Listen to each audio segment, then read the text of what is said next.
Hello बच्चों, कैसे हैं आप लोग? कैसी चल रही पढ़ाई? बिल्कुल ओके। तो बेटा आज इस वीडियो में हम लोग वेक्टर डिस्कस करने वाले हैं। ये जो वीडियो होगा हमारा वन शॉट वीडियो होगा। वेक्टर की ए टू जेड बातें इस पूरी वीडियो में डिस्कस कर लेंगे। आपने करना क्या है कि जो बातें इस वीडियो में बता रहा हूं आपने उसे नोट करना है और नोट करके बार बार उसको प्रैक्टिस करते रहना है। तो छोटी से छोटी और बिल्कुल फाइनल क्वेश्चन तक ए टू जेड चीजें यहां डिस्कस करेंगे। ओके, एक भी क्वेश्चन आपने छोड़ना नहीं है। जो भी क्वेश्चन कराऊंगा बिल्कुल एक्सपेक्टेड होगा, बिल्कुल कॉन्सेप्ट वाला क्वेश्चन होगा। ओके, चलिए तो शुरू करते हैं। देखिए, वेक्टर जो हमारा टर्म है ये हमारे लिए नया टर्म आया है। वैसे अगर आप साइंस के स्टूडेंट हैं तो ऑलरेडी जानते हैं। तो वेक्टर क्या होता है बेटा? जैसे मान लीजिए पहले हम लोग पढ़ते थे कि ए और बी हमारा क्या है, ए बी यहाँ पे लाइन सेगमेंट है ना।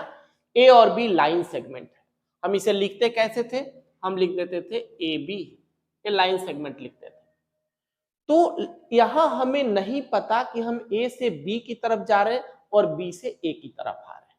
ओके, अब वेक्टर में क्या हो जाएगा कि अगर हमने इस लाइन को एक डायरेक्शन दे दिया कि भाई हम किधर से जा रहे हैं, हम ए से बी की तरफ जा रहे हैं, तो हम देख रहे हैं कि ए और बी के बीच कुछ ना कुछ डिस्टेंस है, दैट मींस मैग्नीट्यूड है इसके बीच में, और हमें पता चल गया कि हम ए से बी की तरफ जा रहे हैं। तो हम जानते हैं कि वैसा क्वांटिटी जिसमें मैग्नीट्यूड हो और डायरेक्शन हो, उस क्वांटिटी को क्या कहा जाता है? वेक्टर क्वांटिटी कहते हैं। ओके, तो हम इसे लिखेंगे कैसे? A B, vector A B लिखेंगे, पढ़ेंगे इसको वेक्टर ए बी। ओके, ये जो पॉइंट है हमारा पहला यहां से शुरू हुआ है, इसलिए इसको कहा जाता है इनिशियल पॉइंट। इसे इनिशियल पॉइंट नाम देंगे और इसका नाम देंगे टर्मिनल पॉइंट। यानी कि यहां पे क्या हो जाता है? टर्मिनेट कर जाता है, या फाइनल पॉइंट हम इसको बोल सकते हैं। तो हमारा इनिशियल पॉइंट है, एक टर्मिनल पॉइंट। ओके, बोलेंगे क्या? Vector A B. अब मान लिया जाए कि यहां ए का कोऑर्डिनेट गिवन है। ए का कोऑर्डिनेट मान लो x1 y1 z1 है। ओके, और बी का कोऑर्डिनेट हमारा है x2 y2 z2 है ना। ए और बी का कोऑर्डिनेट दिया हुआ है। अब हमें ए बी निकालना है, तो कैसे निकालेंगे? x2 minus x1, x2 minus x1। अब देखिए, सिंपल अलजेब्रा में जब हम कोऑर्डिनेट ज्योमेट्री कर रहे थे तो कोऑर्डिनेट क्या लेते थे? एक्स वाई जेड लेते थे। जब हम वेक्टर अलजेब्रा में आएंगे तो जो कोऑर्डिनेट लेंगे आई कैप जे कैप के कैप लेना है। यानी कि एक्स वाई जे को रिप्लेस कर देगा आई जे के। सिर्फ इतना ही चेंजिंग करना है, ज्यादा कुछ नहीं। तो बेटा क्या हो जाएगा? x2 minus x1 i cap plus y2 minus y1 j cap plus z2 minus z1 के कैप। ये हम वेक्टर आसानी से निकाल लें। ओके, जैसे मान लीजिए ए एक पॉइंट दे दिया 2 3 4 और बी एक पॉइंट दे दिया -3 4 और 6 दे दिया। हमें कहा कि वेक्टर ए बी निकालो, ए बी निकाला। ओके, तो वेक्टर ए बी क्या हो जाएगा? अगले कोऑर्डिनेट से पिछले को माइनस कर देना है, तो -3 -2 आई कैप प्लस 4 -3 जे कैप 6 -4 के कैप। तो आ जाएगा -5 प्लस जे प्लस 2। ये वेक्टर ए बी आ गया हमारे पास। ओके, तो दो कोऑर्डिनेट दिया रहे तो हम आसानी से वेक्टर निकाल सकते हैं। अगली बात समझ में? अब जैसे मान लिया जाए, यहां एक चीज आप समझ लीजिए कि ए बी जो है हमारा, इसको हमने ए से रिप्रेजेंट कर दिया, वेक्टर ए से हमने इसको रिप्रेजेंट कर दिया -5 प्लस जे प्लस 2 के। ठीक है, तो यहां जो पहला जो टर्म हमारे पास आएगा, वो जो टर्म हमारा होने वाला है उसको कहते हैं डायरेक्शन रेशियो। नया टर्म है, ध्यान रखना है। ये हमारा डायरेक्शन रेशियो क्या होता है? बहुत ही काम का चीज है डायरेक्शन रेशियो। तो डायरेक्शन रेशियो क्या होगा? तो दो पॉइंट इसमें से जब हम इसको माइनस करते थे तो सिंपल पहले ले लें, 2 पॉइंट दिया रहे थे x2 minus x1, y2 minus y1 और z2 माइनस z1 को क्या कहेंगे, डायरेक्शन रेशियो नाम देंगे।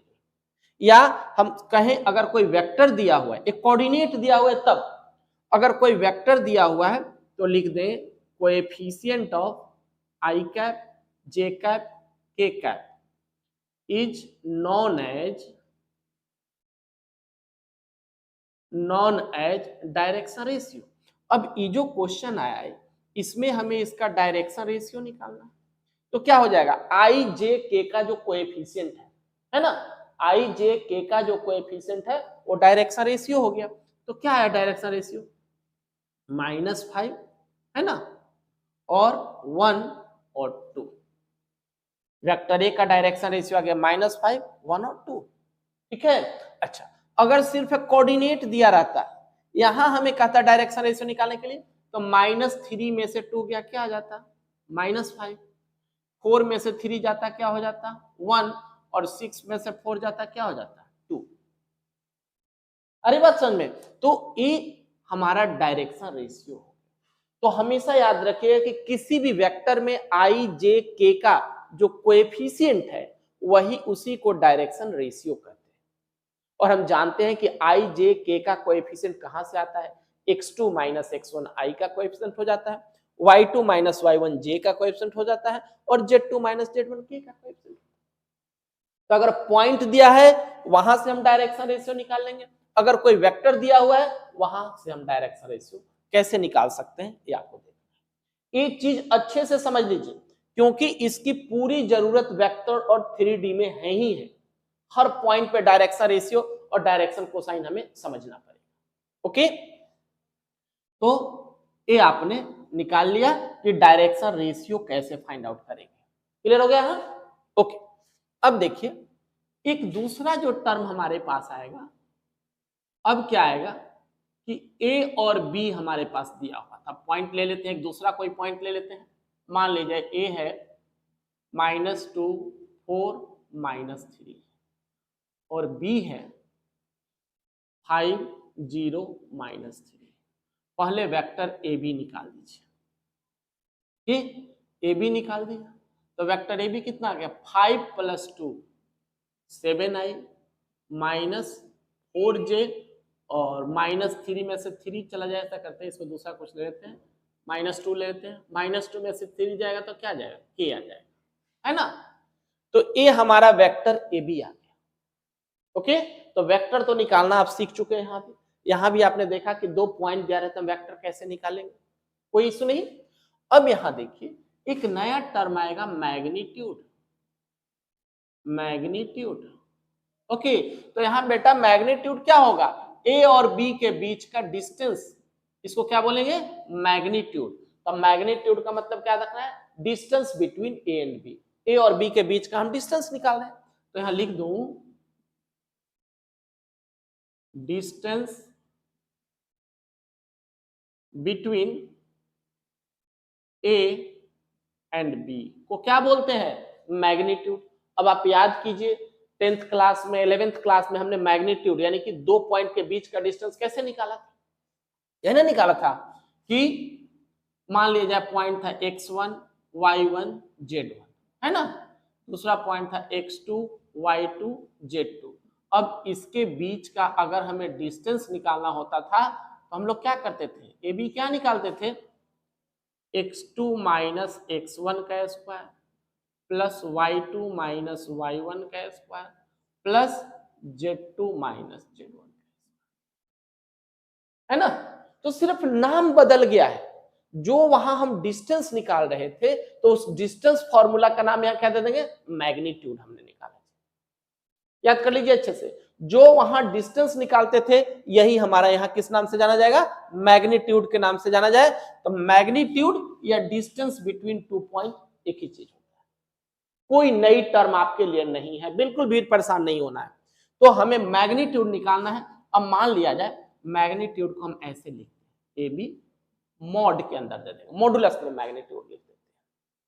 ओके, अब देखिए एक तो हमारा 2 पॉइंट दिया रहे तो कैसे निकालेंगे हमने देख लिया। अगर ये 2 पॉइंट आई जे के का कोएफिशिएंट क्या होता है, यही होता है x2 minus x1 y2 minus y1 z2 minus z1 आई जे के का कोएफिशिएंट होता है ना। तो अब जैसे मान लो कि हमें इसका मैग्नीट्यूड निकालना है जी, तो क्या करेंगे 7 का स्क्वायर प्लस माइनस 4 का स्क्वायर प्लस 1 का स्क्वायर।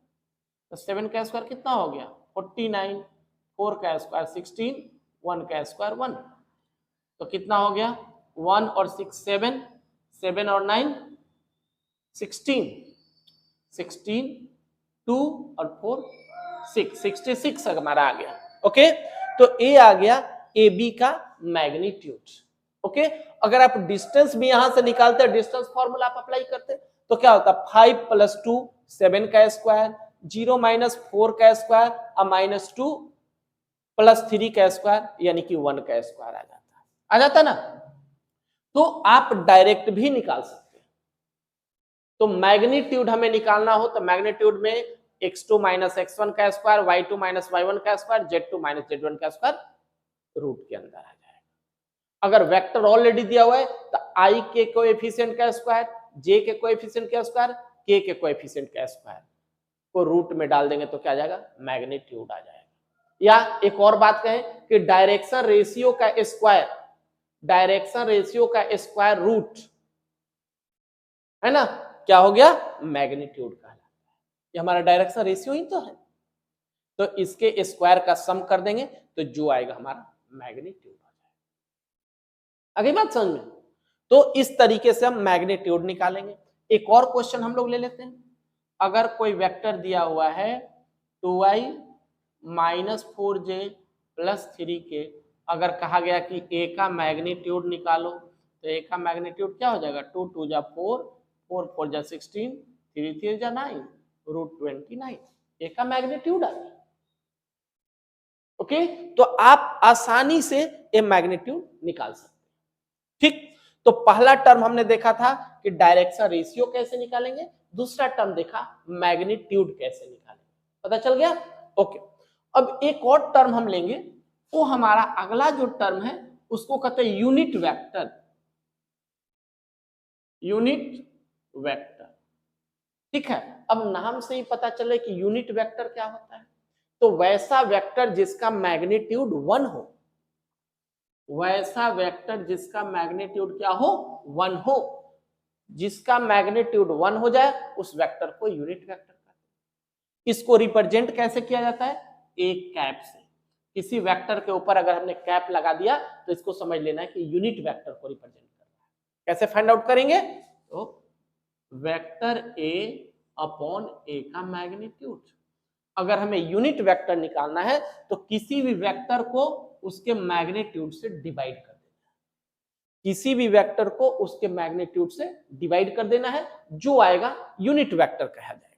अब जैसे एक एग्जांपल हम लोग ले लेते हैं कि कोई वेक्टर दे रखा है 2y plus 3j plus 4, okay, इसका हमें यूनिट वेक्टर निकालना है, एक कैप निकालना है, यूनिट वेक्टर निकालना है। तो क्या हो जाएगा बताइए, पहले a का मैग्नीट्यूड ले लेते हैं, कितना हो गया 2 का स्क्वायर 4, 3 का स्क्वायर 9 और 4 का स्क्वायर 16, कितना हो गया 29, a का मैग्नीट्यूड आ गया। अब एक कैप हमें निकालना है, तो एक कैप हमारा क्या हो गया, क्या हो गया vector a upon vector a का मैग्नीट्यूड, है ना। तो a का कैप कितना आया बताइए, a है इसके मैग्नीट्यूड से यानी कि 2/√29i प्लस 3/√29j प्लस 4/√29। अरे बात समझ में, ये हमारे पास क्या आ गया यूनिट वेक्टर आ गया। तो किसी भी वेक्टर को अगर आप उसके मैग्नीट्यूड से डिवाइड कर देंगे तो जो रिजल्ट आएगा उस रिजल्ट को यूनिट वेक्टर बोला जाता है। ओके, अब कैसे माने कि यूनिट वेक्टर है, तो परेशान बिल्कुल नहीं होना है, एक कैप का मैग्नीट्यूड निकाल दें। अगर हम इसका फिर से मैग्नीट्यूड निकाल दें तो क्या जाएगा 4/29 प्लस 9/29 अब प्लस 16/29, तो क्या हो गया √29/29 क्या आ गया 1 आ गया। तो हमने यही तो देखा था कि किसी भी वेक्टर का अगर उसका मैग्नीट्यूड 1 आता है तो उस वेक्टर को यूनिट वेक्टर कहते हैं। अब यूनिट वेक्टर बनाएंगे कैसे, यहां हमने सीख लिया कि किसी भी वेक्टर को अगर उसके मैग्नीट्यूड से डिवाइड कर दिया जाए तो यूनिट वेक्टर आता है, मैग्नीट्यूड से डिवाइड कर दिया जाए तो उसे क्या बोलेंगे यूनिट वेक्टर बोलेंगे। ओके, क्लियर हो गया। तो चलिए हमने यहां क्या क्या सीखा, वो टर्म पहले देखा कि इनिशियल और टर्मिनल पॉइंट दिया रहे तो वेक्टर कैसे निकालेंगे, वेक्टर निकालना आपने सीख लिया। 2 पॉइंट अगर दिया रहे तो वेक्टर हम कैसे निकालेंगे आपने देखा। तो सबसे पहला टर्म बताया था डायरेक्शन रेशियो कि आई जे के कोएफिशिएंट को डायरेक्शन रेशियो कहते हैं। ओके, या 2 पॉइंट दिया रहा है तो अगले पॉइंट से पिछले पॉइंट को माइनस कर देंगे, x2 minus x1 y2 minus y1 z2 minus z1, तो क्या कहा जाएगा डायरेक्शन रेशियो कहेंगे। फिर बेटा हमने देखा कि मैग्नीट्यूड कैसे निकालेंगे, तो बताया कि मैग्नीट्यूड और कुछ नहीं बल्कि डिस्टेंस बिटवीन 2 पॉइंट होता है। तो 2 पॉइंट दिया हुआ है, इसका मैग्नीट्यूड डिस्टेंस कैसे निकालते हैं, डिस्टेंस फॉर्मूला हमने 10th 11th में ऑलरेडी पढ़ा हुआ है, तो यहां हमने मैग्नीट्यूड निकालना सीखा। बेसिक बातें अगर आप समझ जाएंगे तो वेक्टर 3D में कोई भी दिक्कत नहीं होने वाली। ओके, तो यहां हमने मैग्नीट्यूड निकाला। फिर हमने तीसरा टर्म देखा यूनिट वेक्टर क्या होता है, तो क्या सीखा है, वैसा वेक्टर जिसका मैग्नीट्यूड 1 होता है उसे यूनिट वेक्टर कहते हैं। ओके, अब इसे कैसे निकालेंगे, तो किसी भी वेक्टर को अगर उसके मैग्नीट्यूड से डिवाइड कर दिया जाए तो जो रिजल्ट आता है उसे यूनिट वेक्टर कहा जाता है। हमें शो करना है कि यूनिट वेक्टर है तो उसका मैग्नीट्यूड निकाल देंगे, उस वेक्टर का अगर मैग्नीट्यूड 1 आ गया तो क्या बोलने वाले हैं यूनिट वेक्टर। ओके, चलिए अगला टर्म देखते हैं और एग्जांपल लेकर के हम लोग यहां देख लेते हैं। जैसे मान लिया जाए कि ए हमारे पास एक पॉइंट है 2 4 0 और बी एक कोऑर्डिनेट है 5 0 -1 है ना। हमें पहले वेक्टर ए बी निकाल देना है। ए बी निकाल दीजिए, क्या हो जाएगा 5 में से 2 गया 3i कैप, 0 में से 4 गया -4 के कैप, अब -1 में से 0 गया ये जे हो जाएगा जे कैप और -1 के कैप आ गया। हमने वेक्टर निकाल लिया है। अब जो जो सीखे हैं उसको यहाँ रिपीट कर लेते हैं। पहला काम हमें डायरेक्शन रेशियो आपको बताने के लिए कहा जाए तो क्या हो जाएगा डायरेक्शन रेशियो, झट से बोल दीजिए 3 -4 -1 क्या आ गया डायरेक्शन रेशियो आ गया।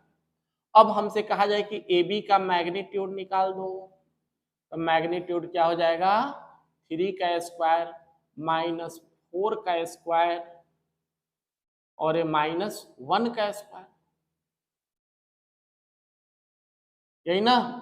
3 3 जा 9 4 4 जा 16 +1 रूट कितना हो गया 26।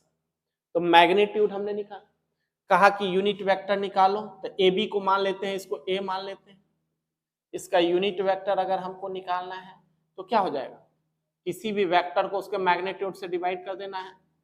3/√26i -4/√26j -1/√26k, ये क्या आ गया हमारे पास, कैसा वेक्टर आ गया यूनिट वेक्टर आ गया, है ना।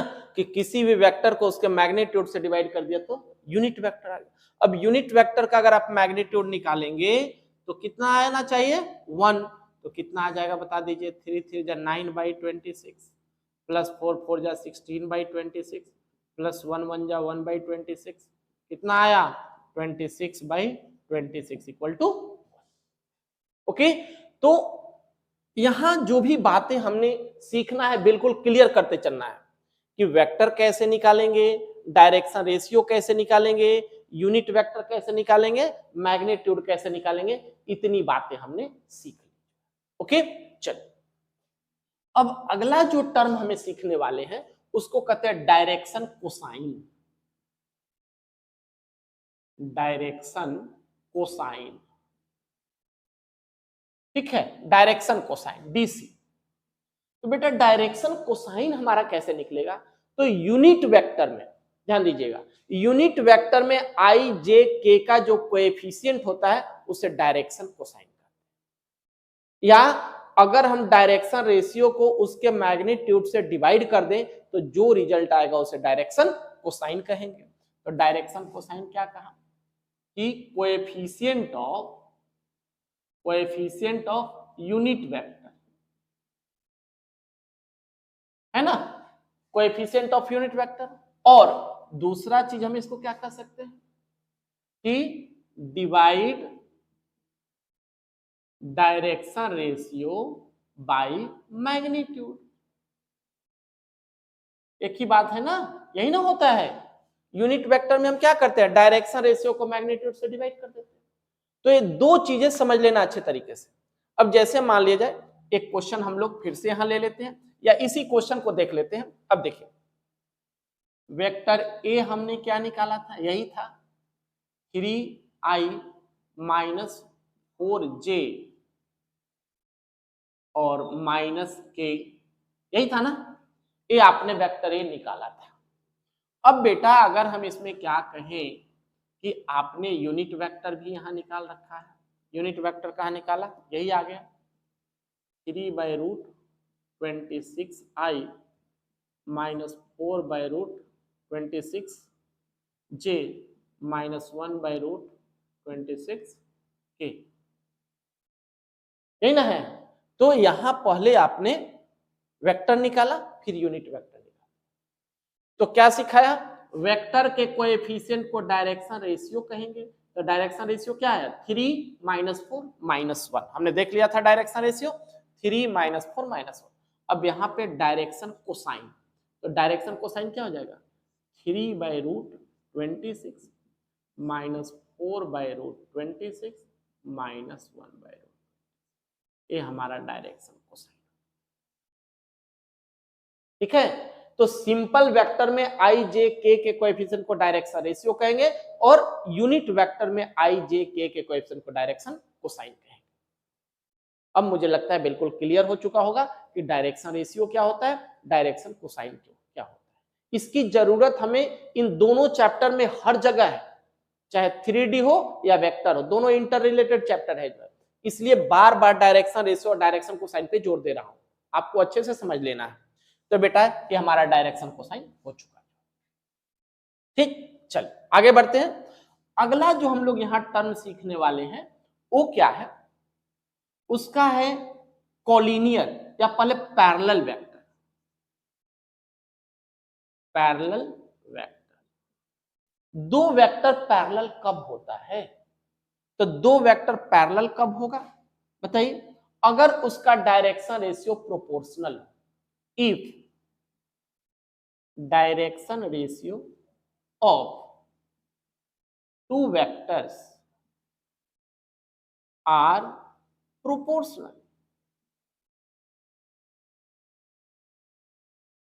डायरेक्शन रेशियो प्रोपोर्शनल तो क्या बोलेंगे, वेक्टर पैरेलल है। अब आप याद कीजिए 10th क्लास में आपने सिमिलर ट्रायंगल पढ़ा था। सिमिलर ट्रायंगल का अगर प्रत्येक साइड प्रोपोर्शनल होता है तो क्या बोलते हैं, सिमिलर हो जाता है ना। उसी तरीके से डायरेक्शन रेशियो अगर प्रोपोर्शनल हो तो क्या हो जाएगा, पैरेलल हो जाएगा। अब जैसे मान लिया जाए कि वेक्टर ए दिया हुआ है 2i minus 4j plus 6k, है ना। अच्छा, और वेक्टर बी दिया हुआ है i माइनस 2j प्लस 3, यही है। अब इसका डायरेक्शन रेशियो हम क्या देख रहे हैं, अगर हम यहां ले लें कि b इक्वल टू, अगर a में से हम 2 को कॉमन ले लें तो क्या बन जाएगा, 2a हो जाएगा। यहां से 2 कॉमन ले तो यही आ जाएगा ना। या हम ऐसे कर दें, ये देखिए कि वेक्टर a है, अगर हमने 2 को कॉमन ले लिया तो क्या बचेगा, i माइनस 2j प्लस 3, तो क्या हो गया, vector a equal to twice of vector b। तो क्या कहेंगे, वेक्टर a और b पैरेलल है। क्या बोलेंगे, पैरेलल। आ गया समझ में। तो पैरेलल बताने के लिए सिर्फ हमें देखना है कि इसके जो डायरेक्शन रेशियो है ये प्रोपोर्शनल होना चाहिए, यानी कि आई जे के का जो कोएफिशिएंट है वो प्रोपोर्शनल होना चाहिए। ओके, तो दो वेक्टर पैरेलल, पैरेलल के और भी मिलेंगे हमारे, बट यहां देख लेते हैं सिंपल वे में क्या होता है। उसके बाद कोलिनियर, अगला जो टर्म हमारे सामने आने वाला है वो हमारा कोलिनियर है। कि कोलिनियर क्या होता है, तो मान लिया जाए कि ए बी सी 3 पॉइंट है ना, तो निकालेंगे ए बी का डायरेक्शन रेशियो और बी सी का direction ratio. If direction ratio of A B is proportional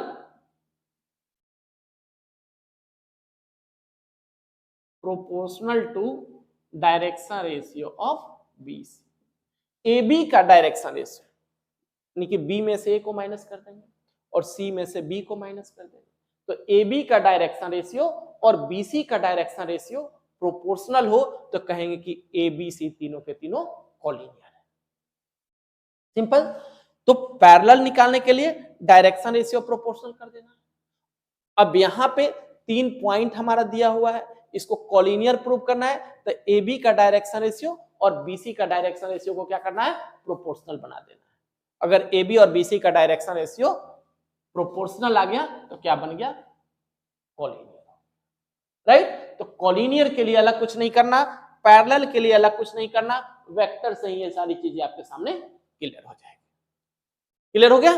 तो जो जो टर्म हमने यहां पे देखा कि वेक्टर क्या होता है ना, तो वेक्टर का डेफिनेशन हमने सीधा देखना है कि भाई कोई भी वेक्टर है तो डायरेक्टेड लाइन सेगमेंट, किसी भी लाइन सेगमेंट में अगर डायरेक्शन आ गया तो वेक्टर, उसका वेक्टर पता कैसे करेंगे, दो कोऑर्डिनेट दिया रहे, मैग्नीट्यूड कैसे निकालेंगे, डायरेक्शन रेशियो कैसे निकालेंगे, डायरेक्शन कोसाइन कैसे निकालेंगे, यूनिट वेक्टर कैसे निकालेंगे, पैरेलल कैसे प्रूव करेंगे और कोलिनियर कैसे प्रूव करेंगे। इतनी बेसिक बातें हमने यहां पे सीख ली है।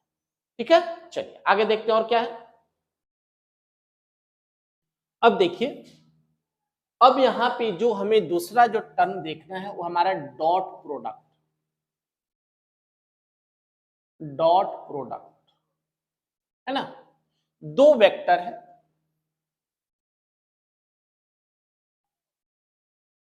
ए है और बी है, तो दोनों के बीच में डॉट प्रोडक्ट क्या कहता है ये समझिएगा। तो vector A dot vector B क्या होगा, डॉट प्रोडक्ट को स्केलर प्रोडक्ट भी कहते हैं, इसको स्केलर प्रोडक्ट भी कहा जाता है, स्केलर प्रोडक्ट।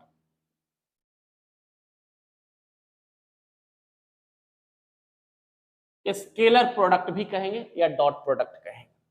तो vector A dot vector B ये होता है वेक्टर ए का मैग्नीट्यूड वेक्टर बी का मैग्नीट्यूड कॉस थीटा। ठीक है, ये बेसिक फॉर्मूला, इसको याद रखना। दूसरा क्या इसका प्रॉपर्टी है कि i dot i equal to j dot j k dot के इक्वल टू क्या होता है, 1 होता है। I dot J J dot के डॉट आई हमेशा क्या होगा, जी। ओके, इसके प्रॉपर्टीज हैं। दूसरा, जैसे मान लीजिए छोटा सा एग्जांपल यहां ले लेते हैं कि वेक्टर ए दिया हुआ है 2i minus 3j plus 4, vector B दिया हुआ है माइनस आई प्लस 2j माइनस 3। हमसे कहा गया कि vector A dot vector B निकालो, vector A dot vector B निकालो। तो देखिए करना क्या है, आई को आई के साथ मल्टीप्लाई करना है, क्योंकि आई को जब हम दूसरे के साथ करेंगे तो क्या रिजल्ट देगा, 0। तो आई को आई के साथ, जे को जे के साथ, के को के के साथ करना है। तो इसको इससे करें तो क्या आ जाएगा, -2, इसको इससे करेंगे तो -6 और इसको करें तो -12, है ना। इसको इससे कहते हैं आई डॉट आई 1 हो गया, जे डॉट जे 1 हो गया, के डॉट के 1 हो गया, तो ये आ गया -2 -6 -12, यानी कि कितना हो गया -20। कैसा रिजल्ट दे रहा है? एक स्केलर रिजल्ट दे रहा है। तो डॉट प्रोडक्ट हमेशा एक कांस्टेंट रिजल्ट देता है, एक स्केलर रिजल्ट देता है, इसीलिए इसका नाम क्या रखा गया है? Scalar product. ओके, तो इसके प्रॉपर्टी में पहला चीज जो ध्यान में रखना है, ए डॉट बी, ए का मैग्नीट्यूड बी का मैग्नीट्यूड कॉस थीटा होता है, आई डॉट आई जे डॉट जे के डॉट के 1 होता है, और आई जे जे के आई सबके सब 0 हो जाएगा। जैसा कि आपने एक एग्जांपल देखा कि ए और बी दो वेक्टर दिया हुआ है, तो ए डॉट बी हम कैसे फाइंड आउट करें। ओके, अब देखिए दूसरी चीज जो यहां ध्यान में रखना है कि ए डॉट ए, किसी भी वेक्टर को अगर उसी वेक्टर से मल्टीप्लाई कर देंगे तो रिजल्ट क्या देगा? ए के मैग्नीट्यूड का whole square. A dot A करेंगे तो ए मैग्नीट्यूड का होल स्क्वायर उसका रिजल्ट आता है। याद रखिएगा, ए डॉट ए मैग्नीट्यूड का होल स्क्वायर। ठीक है, ओके। ये जो डॉट प्रोडक्ट होता है कम्यूटेटिव होता है। क्या होता है? कम्यूटेटिव। कम्यूटेटिव होता है। क्यों?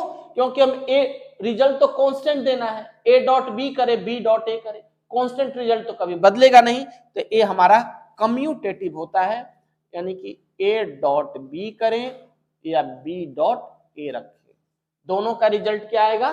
सेम आने वाला है। तो डॉट प्रोडक्ट क्या होता है? कम्यूटेटिव। अब मान लीजिए कि यहां से हमें एंगल निकालना है, तो क्या हो जाएगा? cos theta equal to A dot B upon A का मैग्नीट्यूड बी का मैग्नीट्यूड, यही ना? ओके, अब मान लीजिए कि थीटा हमारा हो गया 90 डिग्री। अगर हम थीटा को 90 ले लेंगे तो cos 90 क्या होता है? 0। तो क्या हो गया? इधर तो रिजल्ट 0 आ जाएगा, ए डॉट बी, ये तो इधर आके 0 हो गया, तो ए डॉट बी क्या हो गया? 0। तो याद रखना है कि दो वेक्टर परपेंडिकुलर होता है जब दोनों का डॉट प्रोडक्ट 0 होता है। Two vectors are perpendicular if vector A dot vector B equal to 0। दो वेक्टर का अगर डॉट प्रोडक्ट 0 आ जाएगा तो दोनों वेक्टर क्या कहेंगे? उसे परपेंडिकुलर। क्लियर? ओके, अब क्या क्या सीख लिया हमने? ए डॉट बी क्या होता है, इसके हमने प्रॉपर्टीज देख लिए, और कम्यूटेटिव होता है। फिर हमने देखा ए डॉट ए करेंगे तो ए के ए मॉड का स्क्वायर हो जाएगा। यहां से हमने फॉर्मूला निकाला cos theta equal to vector A dot vector B, A का मैग्नीट्यूड बी का मैग्नीट्यूड। अगर हम थीटा को 90 डिग्री ले लें तो cos 90 0 होता है, तो ए डॉट बी 0 आया। यहां से हमने कंक्लूड किया कि दो वेक्टर परपेंडिकुलर होगा अगर दोनों का डॉट प्रोडक्ट 0। क्लियर हो गया? यहां से कोई दिक्कत तो नहीं है? कोई भी दिक्कत है तो कमेंट बॉक्स में जरूर लिखना है। अब बेटा देखो, इसी में अगला जो हमारा डॉट प्रोडक्ट के बाद क्रॉस प्रोडक्ट, क्रॉस प्रोडक्ट या इसको वेक्टर प्रोडक्ट भी बोलते हैं, वेक्टर प्रोडक्ट। तो क्रॉस प्रोडक्ट और वेक्टर प्रोडक्ट एक ही बात है। क्यों? क्योंकि क्रॉस प्रोडक्ट का जो रिजल्ट आने वाला है वो क्या रिजल्ट देगा? वेक्टर रिजल्ट देगा। डॉट में हमने देखा था कैसा रिजल्ट दे रहा था? कांस्टेंट रिजल्ट दे रहा था, स्केलर रिजल्ट देगा, लेकिन डॉट में जो रिजल्ट देगा वो वेक्टर में आएगा। उसीलिए इसको क्या कहते हैं? वेक्टर प्रोडक्ट कहते हैं। इसका क्या फॉर्मूला है? वेक्टर ए क्रॉस, ऐसे लिखना है, वेक्टर बी इक्वल टू ए का मैग्नीट्यूड बी का मैग्नीट्यूड साइन थीटा। यहां साइन थीटा लेना है। तो क्रॉस प्रोडक्ट हमेशा याद रखना है, ए क्रॉस बी इक्वल टू ए का मैग्नीट्यूड बी का मैग्नीट्यूड साइन थीटा होता है। अब ये रिजल्ट क्या देगा? ये देखिए, इसका रिजल्ट मान लो हम ऐसे निकालेंगे, ए आई हो गया, ए हमारा जे हो गया, और ये मान लीजिए हमारा के हो गया, है ना? तो i cross J equal to k होता है, j cross k equal to i result देगा, k cross I equal to j result देगा। यानी कि इन दोनों को मल्टीप्लाई करेंगे तो ए रिजल्ट मिलेगा, इन दोनों को मल्टीप्लाई करेंगे ए रिजल्ट मिलेगा, और इन दोनों को मल्टीप्लाई करेंगे तो ए रिजल्ट। ठीक, अब अगर हम इसके रिजल्ट को बदल दें, यानी कि हम अभी कैसे चल रहे हैं, एंटी क्लॉकवाइज चल रहे हैं ना। अगर हमने रोटेशन को क्लॉकवाइज कर दिया तो क्लॉकवाइज करेंगे तो जे क्रॉस आई ये क्या हो जाएगा, माइनस के रिजल्ट देगा। यहां से के क्रॉस जे क्या रिजल्ट देगा, माइनस आई देगा, और आई क्रॉस के कर दिया तो क्या रिजल्ट देगा, माइनस रिजल्ट। इससे क्या पता चलता है कि ए क्रॉस बी और बी क्रॉस ए दोनों बराबर नहीं होता है, इसलिए जो हमारा वेक्टर प्रोडक्ट है एक कम्यूटेटिव नहीं होता। तो हम यहां पे रिजल्ट निकाल सकते हैं, vector A cross vector B is not equal to vector B cross vector A, दोनों एक जैसा नहीं होगा। हाँ, रिजल्ट क्या देगा, तो vector A cross vector B equal to minus vector A cross vector A के बराबर रिजल्ट देगा। नेगेटिव रिजल्ट आ जाएगा इसका। ठीक, तो ए प्रॉपर्टी इसको ध्यान में रखना है। अब इसमें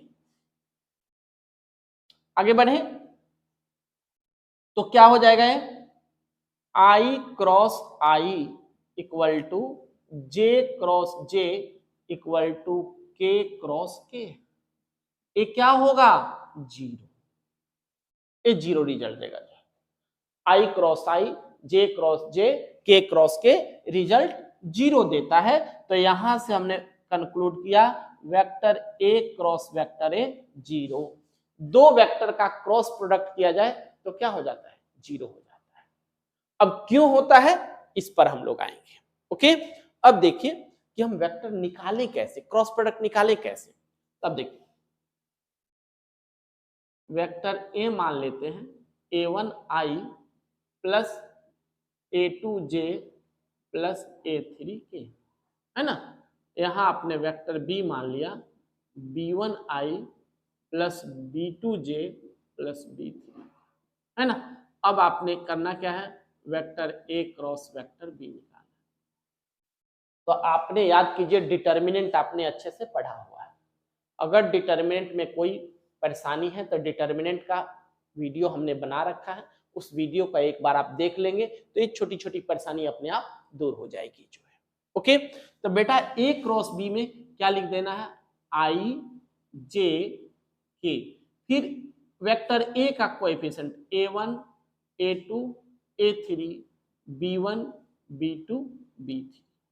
अब इसका अगर हम डिटर्मिनेंट निकाल देंगे तो जो रिजल्ट आएगा वही क्या होगा, ए क्रॉस बी होगा, है ना। तो याद कीजिए हम डिटर्मिनेंट में कैसे करते थे, आई को आपने पहले ले लिया, फर्स्ट रो फर्स्ट कॉलम खत्म हो गया, a2 minus b3 sorry a2 into b3 minus b2 into a3 plus, फिर सॉरी प्लस नहीं, क्या लेते थे बीच में, माइनस, माइनस क्या ले लिया, जे। अबे जे लिया तो ये पूरा कॉलम पूरा रो खत्म हो जाएगा, ये क्या हो जाएगा, a1 b3 minus a3 b1, ये हमारा आ गया। बीच में क्या लेना है, k, तो k लिया तो ये पूरा कॉलम पूरा रो खत्म हो गया, तो क्या आया k, बोलिए, a1 b2 minus a2 b1, यहां k लिख दीजिए।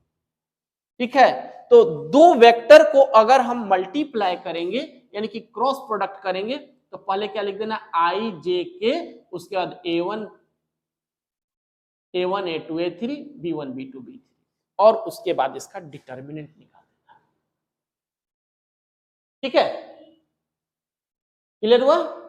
तो पहले हमने देखा कि a क्रॉस b का क्या रियल फॉर्मूला है, फिर इसके प्रॉपर्टी देखा कि आई क्रॉस जे के होता है, जे क्रॉस के आई होता है, के क्रॉस आई जे होता है, अगर हम इसके डायरेक्शन को चेंज कर दे तो सब कुछ नेगेटिव देगा।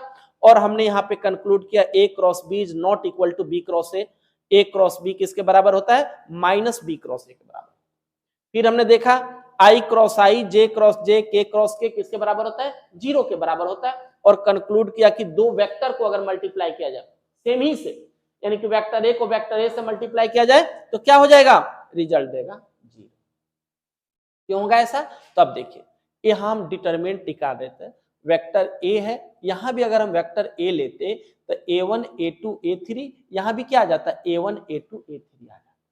तो आपने डिटरमिनेंट में पढ़ा है कि अगर कोई भी दो रो या दो कॉलम आइडेंटिकल हो तो उसका डिटरमिनेंट क्या होता है, 0।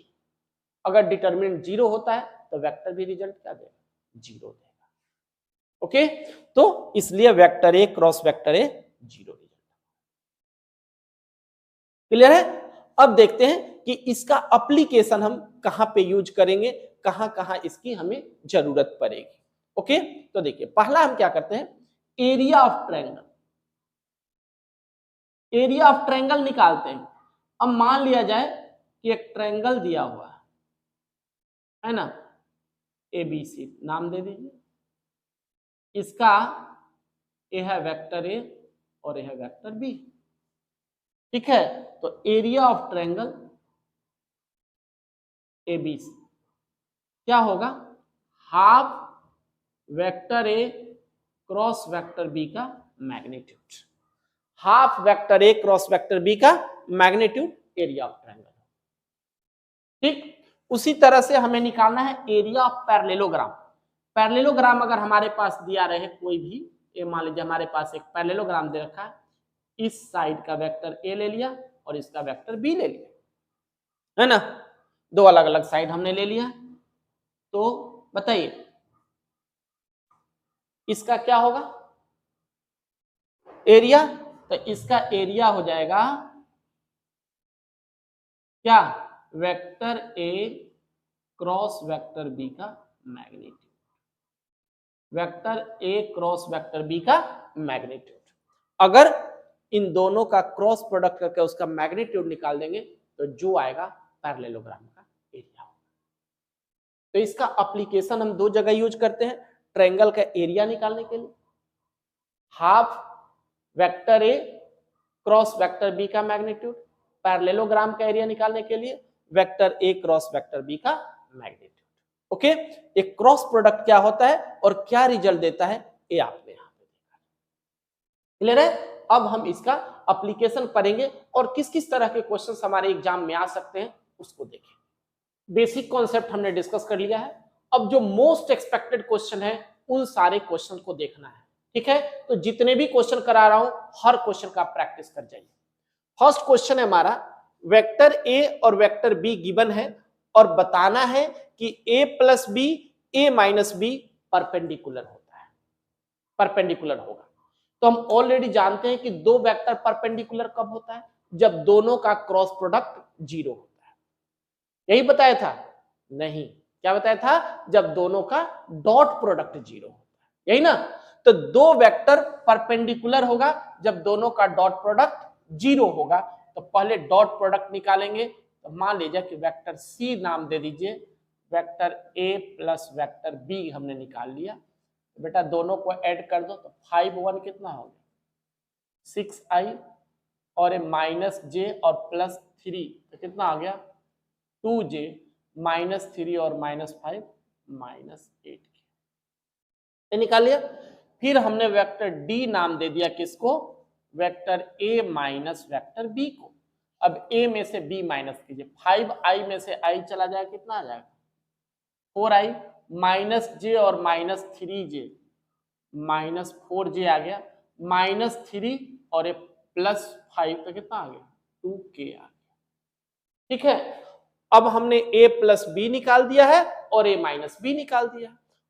अब c डॉट d निकालिए, तो c डॉट d यानी कि a plus b dot a minus b, तो क्या हो जाएगा 6 4 जा 24, माइनस 4 2 जा 8, माइनस 16, तो 24 माइनस 24 कितना आ गया 0। यही ना आया। तो हम जानते हैं कि दो वेक्टर का अगर डॉट प्रोडक्ट 0 आ जाए तो दोनों वेक्टर क्या है, परपेंडिकुलर है। तो therefore A plus B, vector A plus B and vector A minus vector B are perpendicular, perpendicular है। क्लियर हो गया, कोई दिक्कत तो नहीं। तो हमेशा के लिए भी याद रख लीजिए कि दो वेक्टर परपेंडिकुलर होगा जब दोनों का डॉट प्रोडक्ट 0 होगा। क्लियर, चलिए सेकंड क्वेश्चन देखिए। सेकंड क्वेश्चन देखिए, कह रहा है कि find the projection of vector A on vector B, projection निकालना है। ठीक है, तो प्रोजेक्शन का फॉर्मूला क्या होता है, याद रखिएगा, projection of vector A on vector B, है ना, इस तरीके से वेक्टर बी है, वेक्टर ए है, यहां से इसका प्रोजेक्शन निकालना है। तो क्या लेंगे, ए डॉट बी अपॉन जिस पर निकालना है उसका मैग्नीट्यूड दे देना। प्रोजेक्शन का फॉर्मूला क्या है, ए डॉट बी, ऊपर ए डॉट बी लगा देना और नीचे जिस पर प्रोजेक्शन है उसका मैग्नीट्यूड। यहां ए का बी पर प्रोजेक्शन है तो बी का मैग्नीट्यूड, अगर बी का ए पर आता तो ए का मैग्नीट्यूड लेना। तो क्या हो जाएगा, ए का बी पर है तो ए डॉट बी, तो पहले ए डॉट बी निकालिए, कितना हो जाएगा, 2 1 जा 2, 2 3 जा 6 और ए प्लस 2, यही ना हो गया, अपॉन बी का मैग्नीट्यूड, बी का मैग्नीट्यूड कितना हो गया 1, 2 2 जा 4 और 1 1 जा 1, तो 6 और 2, 6 और 4 10 अपॉन रूट 6, ए आ गया ए का बी पर प्रोजेक्शन। अगर बी का ए पर कहता तो ए डॉट बी तो वही रहता, नीचे हमें क्या ले लेते, ए का मैग्नीट्यूड ले लेते। ध्यान से देखिए, यहां ए का मैग्नीट्यूड ले लेना, तो जिस पर प्रोजेक्शन होगा उसका मैग्नीट्यूड नीचे ले लेना है, ऊपर ए डॉट बी हमारा होने वाला है। ओके, तो ये सेकंड क्वेश्चन है, projection of vector A on vector B. ठीक है, क्लियर है बिल्कुल। चलिए अगला क्वेश्चन देखिए, क्वेश्चन देखिए क्या कर रहा है, vector A, vector B, vector C, तीन वेक्टर की बना, इस तरीके से are such that A plus lambda B is perpendicular to vector C, A plus lambda B C पर परपेंडिकुलर है, तो लैम्डा का वैल्यू निकाल। तो हम जानते हैं कि दो वेक्टर परपेंडिकुलर होता है जब दोनों का डॉट प्रोडक्ट 0 होता है। तो क्या करें, पहले ए प्लस लैम्डा बी निकाल लेते हैं, A plus lambda B, A कितना है 2y plus 2j plus 3 plus lambda, B कितना है माइनस आई प्लस 2j प्लस के, तो कितना हो गया, इसको इससे करेंगे तो 2 माइनस लैम्डा आई, 2 प्लस 2 लैम्डा जे, 3 प्लस लैम्डा के, ये आ गया, ए प्लस लैम्डा बी आ गया। फिर सी हमारे पास दिया हुआ है 3i प्लस जे, अब ए क्या है परपेंडिकुलर, तो दोनों का डॉट प्रोडक्ट यानी कि ए प्लस लैम्डा बी और डॉट वेक्टर सी का डॉट प्रोडक्ट क्या हो जाएगा 0, है ना।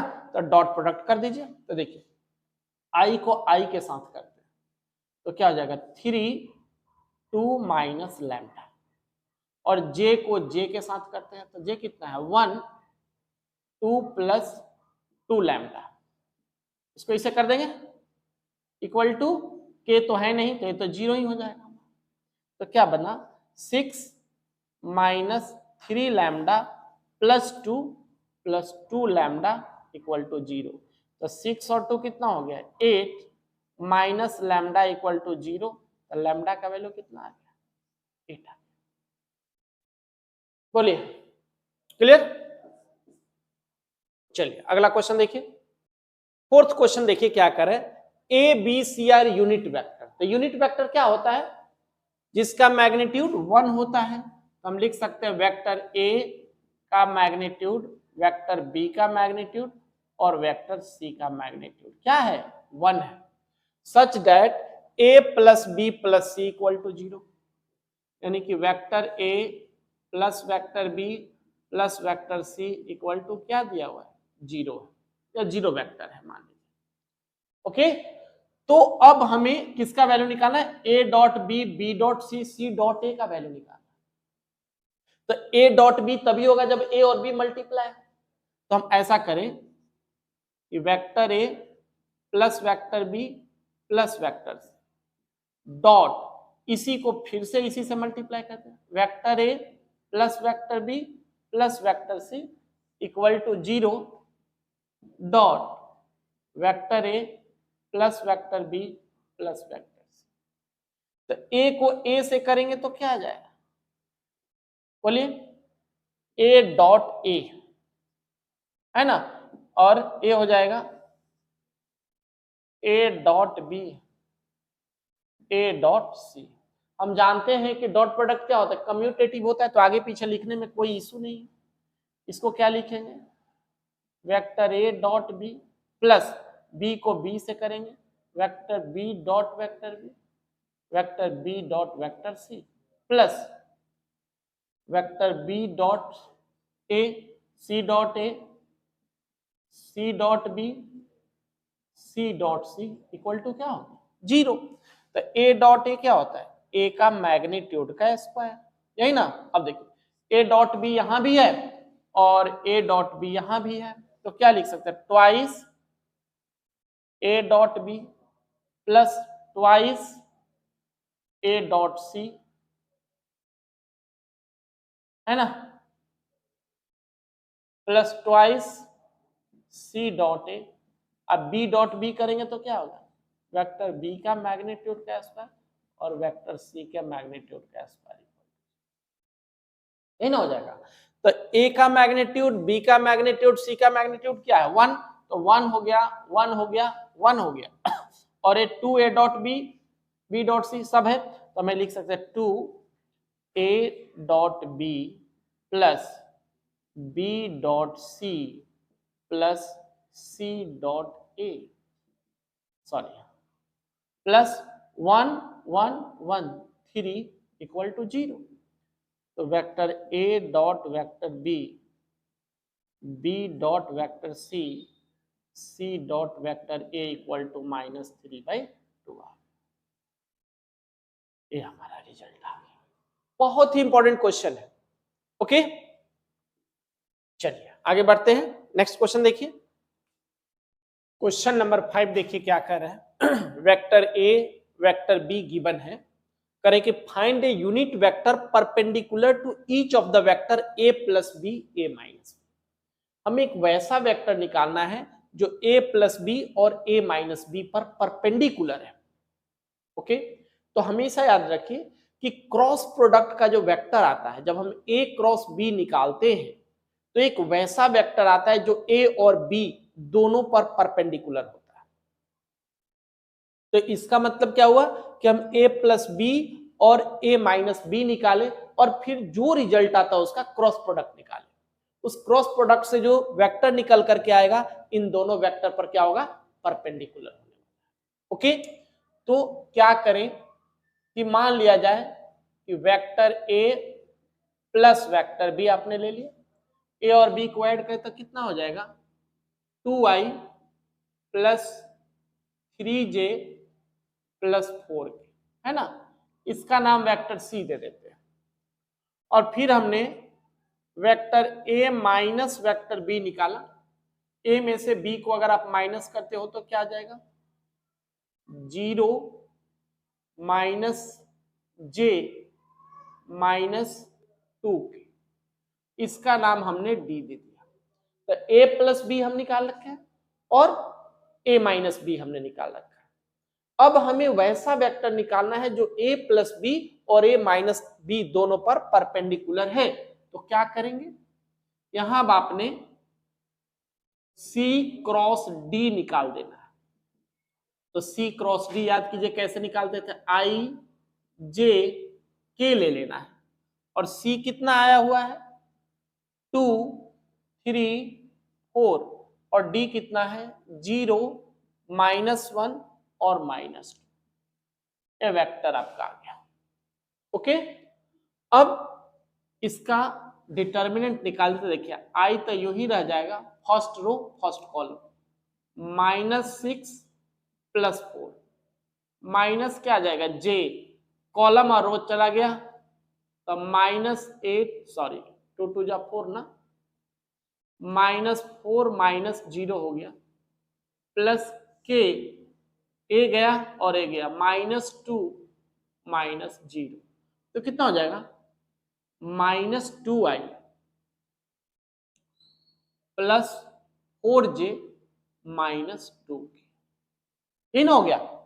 तो ये हमने एक वैसा वेक्टर निकाला जो इन दोनों पर परपेंडिकुलर था। अरे बात समझ में।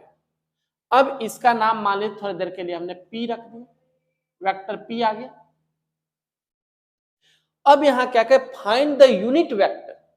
अब जो वेक्टर आया उसे हमारा क्या करना है, यूनिट वेक्टर निकालना है। तो यूनिट वेक्टर निकालने के लिए हमने क्या किया, P का मैग्नीट्यूड निकाल दिया। तो मैग्नीट्यूड 2 2 जा 4, 4 4 जा 16 और 2 2 जा 4, तो कितना हो जाएगा √24। 24 को क्या लिख सकते हैं 2√6। तो मैग्नीट्यूड आ गया इसका 2√6।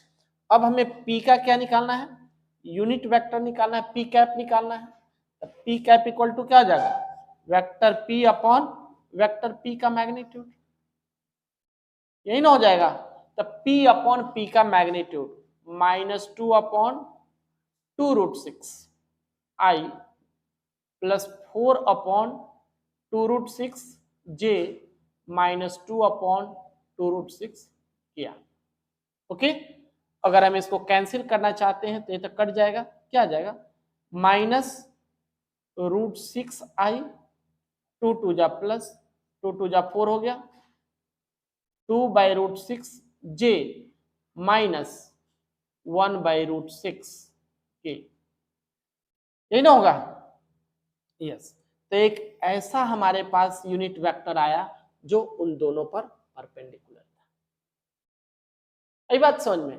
तो ये हमेशा के लिए याद रख लीजिए कि कभी भी ऐसा क्वेश्चन आता है कि वैसा वेक्टर निकालो जो दिए हुए दोनों वेक्टर पर परपेंडिकुलर है, तो हमेशा क्या करना, उसका क्रॉस प्रोडक्ट निकाल देना। ठीक है, चलिए आगे बढ़ते हैं। 6th क्वेश्चन देखते हैं क्या कर रहा है। If a unit vector A makes angle π/3 with I, π/4 with J cap and an acute angle theta with K cap, then find theta and hence the component of vector A. Okay, एक ऐसा unit vector है जो I के साथ π/3 का angle बना रहा है, J के साथ π/4 का एंगल बना रहा है, तो K के साथ कितने का एंगल बनाएगा ये आपने फाइंड आउट करना है। ओके, चलिए देखते हैं। यहां हमने ले लिया let angle A equal to A1 I cap plus A2 J cap plus A3 K cap हमने ले लिया। ओके, तो वेक्टर A हमने मान लिया A1 I A2 J A3 K है। अब बेटा ए I के साथ एंगल बना रहे हैं, तो अगर हम दे दें vector A dot vector I, तो vector A dot vector I क्या हो जाएगा, वेक्टर A का मैग्नीट्यूड I का मैग्नीट्यूड कॉस क्या है, एंगल कितने का बनाया π/3, कॉस थीटा होता है कॉस π/3 आ। तो वेक्टर A क्या है A1 I plus A2 J plus A3 K dot I हो गया। अब एक ऐसा वेक्टर है, कैसा वेक्टर है, यूनिट वेक्टर है, तो ए का मैग्नीट्यूड क्या हो जाएगा 1 और आई का मैग्नीट्यूड भी क्या हो जाएगा 1 cos π/3। cos π/3 कितना होता है 1/2। अच्छा, आई डॉट आई को जे के साथ करेंगे तो 0 हो जाएगा, तो आई डॉट आई क्या हो गया 1, तो यहां से इसका मतलब हो गया A1 equal to 1/2। Clear. Similarly आगे बढ़े तो करें vector A dot vector J equal to क्या हो जाएगा, A का मैग्नीट्यूड जे का मैग्नीट्यूड इस बार cos π/4 हो जाएगा। तो a डॉट जे करेंगे तो a1i a2j a3k dot J क्या हो जाएगा 1 into 1 और cos π/4 1/√2। जे को जे के साथ करें तो क्या आ जाएगा a2, नहीं ना आएगा, तो a2 इक्वल टू 1/√2। तो यहां पर a1 का वैल्यू आ गया और a2 का वैल्यू आ गया। अब जरा सोचिए कि वेक्टर एक कैसा वेक्टर है, यूनिट वेक्टर है। तो जब यूनिट वेक्टर है तो इसका मैग्नीट्यूड क्या हो जाएगा 1 हो जाएगा। तो वेक्टर ए का मैग्नीट्यूड हम निकाल देते हैं। तो वेक्टर ए का मैग्नीट्यूड क्या हो जाएगा, क्या माना है a1 का स्क्वायर a2 का स्क्वायर a3 का स्क्वायर। तो वेक्टर ए यूनिट वेक्टर है तो इसका मैग्नीट्यूड क्या आ गया 1। तो 1 इक्वल टू a1 का स्क्वायर a2 का स्क्वायर a3 का स्क्वायर।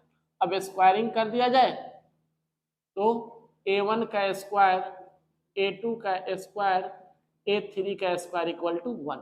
a1 आपने निकाल रखा है 1/2 है तो क्या हो जाएगा 1/4 प्लस ये क्या हो जाएगा 1/2 प्लस a3 का स्क्वायर इक्वल टू 1। तो a3 का square equal to 1 minus 1/4 minus 1/2।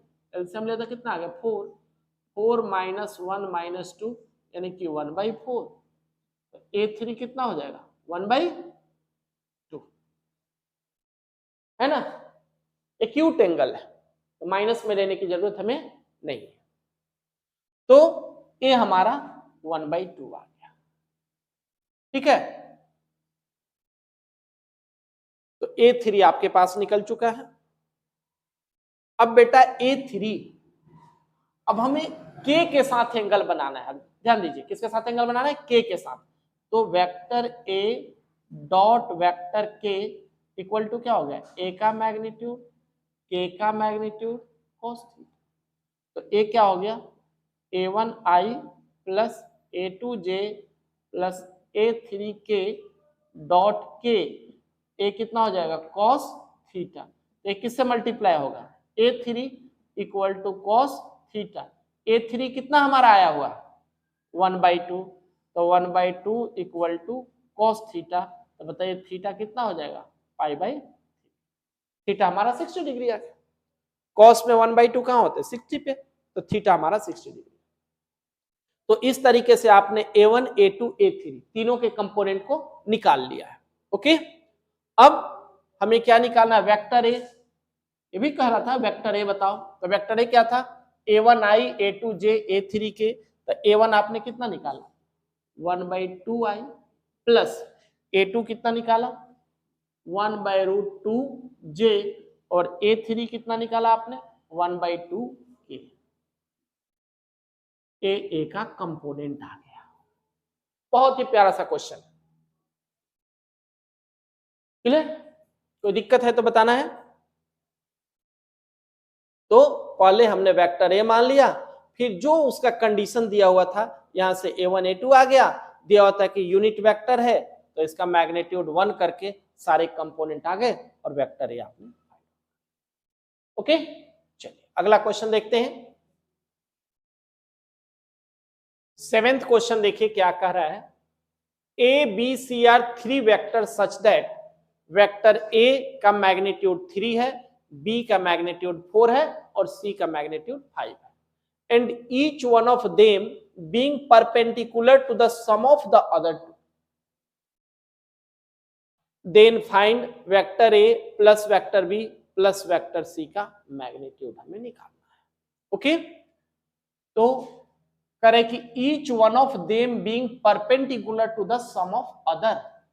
इसका मतलब क्या हो गया ए जो है बी प्लस सी पर परपेंडिकुलर है और हम जानते हैं कि दो वेक्टर जब परपेंडिकुलर होता है तो उसका डॉट प्रोडक्ट क्या होता है 0। तो A dot B plus C 0 uh.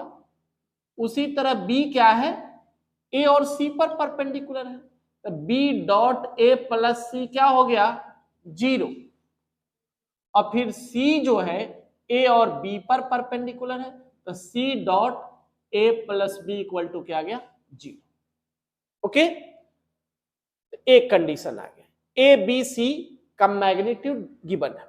Okay, तो याद कीजिए कि डॉट प्रोडक्ट में क्या बताया था, ए के मैग्नीट्यूड का स्क्वायर, वेक्टर ए के मैग्नीट्यूड का स्क्वायर क्या होता है, vector A dot vector B होता है, यही ना। अब हमें निकालना क्या है, A plus B plus C का मैग्नीट्यूड, तो हम लोग इसे लिख सकते हैं vector A plus vector B plus vector C के मैग्नीट्यूड का स्क्वायर कर दे, तो क्या आ जाएगा, vector A plus vector B plus vector C dot vector A plus vector B plus vector C, यही ना आएगा।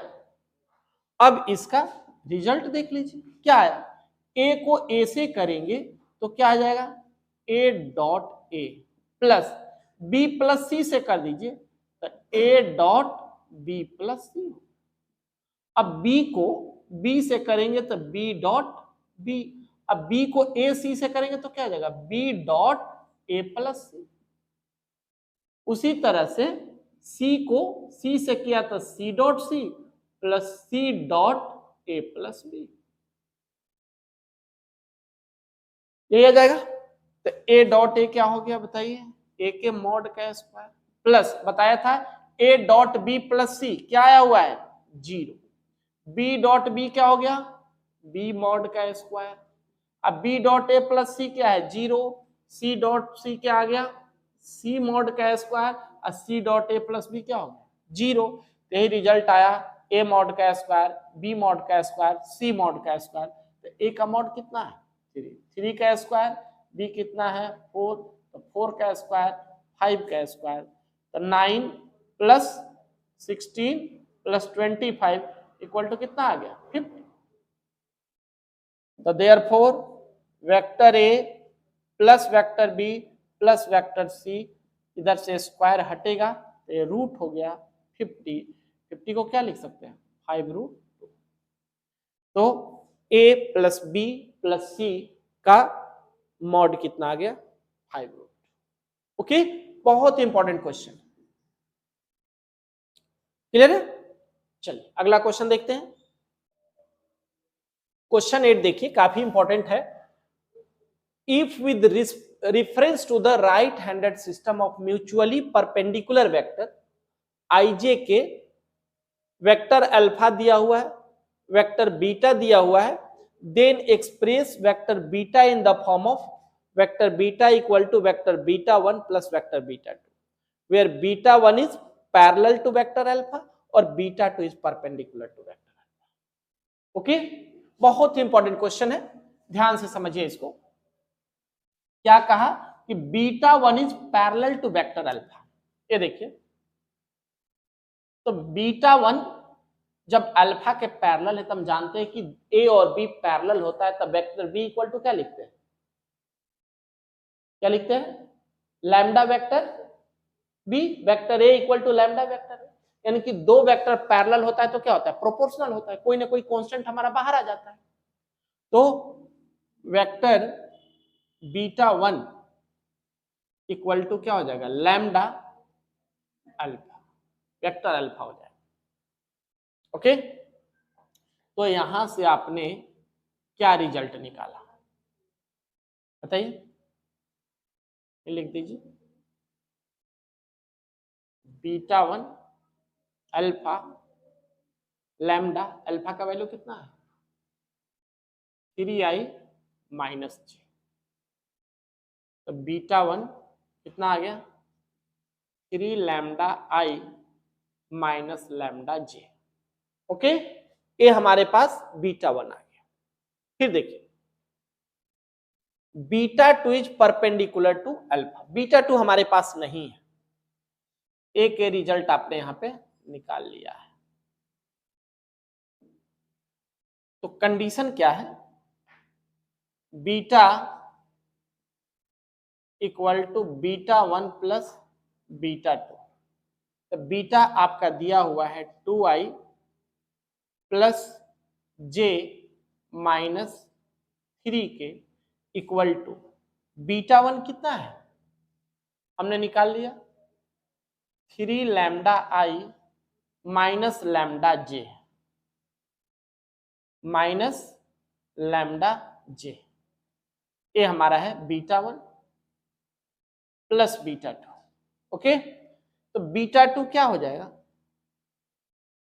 बताइए, ए इधर आके माइनस हो तो क्या आया 2 माइनस 3 लैम्डा आई, इसको इधर ले जाएंगे तो 1 प्लस लैम्डा जे माइनस 3 के, यही ना आया, ये बीटा 2 हमारे पास है। ठीक, तो आपने बीटा 1 निकाल लिया और आपने बीटा 2 निकाल लिया। क्लियर? अब क्या कहा, beta 2 is perpendicular to alpha, तो क्या हो गया beta 2 dot vector alpha equal to क्या हो जाएगा 0। दो वेक्टर परपेंडिकुलर होता है जब उसका डॉट प्रोडक्ट 0 होता है, तो बीटा 2 तो हमारे पास आया हुआ है 2 minus 3 lambda I plus 1 plus lambda J minus 3 K dot alpha, alpha कितना था आपके पास 3i minus J equal to क्या हो जाएगा 0, तो इसका डॉट प्रोडक्ट हमारे पास 0 आ गया। अब मल्टीप्लाई कर दीजिए, तो अगर आप मल्टीप्लाई करोगे तो क्या आ जाएगा 2 माइनस 3 लैम्डा आई के साथ हो गया और जे किसके साथ हो जाएगा जे के साथ, तो -1 और जे कितना है 1 प्लस लैम्डा इक्वल टू क्या हो जाएगा 0। ठीक है, अब यहां से हम क्या देख रहे हैं 3 2 जा 6 माइनस 3 3 जा 9 लैम्डा, अब -1 माइनस लैम्डा इक्वल टू क्या हो गया 0, तो 6 में से 1 जाएगा 5 माइनस 10 लैम्डा इक्वल टू 0, तो लैम्डा इक्वल टू 5/10 1/2। क्लियर है, तो लैम्डा का वैल्यू 1/2 आ गया। अब हमें क्या लिखना था, बीटा को बीटा 1 प्लस बीटा 2 के फॉर्म में लिखना है, तो हम यहां डाल देते हैं beta equal to beta 1, beta 1 क्या है यही आया हुआ है, यही ना है, तो 3 लैम्डा आई माइनस लैम्डा जे, ये तो बीटा 1 आ गया, प्लस क्या है बीटा 2, बीटा 2 क्या है हमारे पास, तो बीटा 2 यही है 2 माइनस 3 लैम्डा आई, ओके, और plus 1 plus lambda J minus 3 के। अब हमने लैम्डा का वैल्यू निकाल रखा है हाफ, तो जहां जहां लैम्डा है वहां हाफ आपने डाल देना है, तो क्या हो जाएगा 3/2i माइनस 1/2j प्लस क्या है 2i माइनस 3/2, अच्छा एक ही साथ सॉल्व कर ले ज्यादा बेहतर है नहीं, तो 2 माइनस 3/2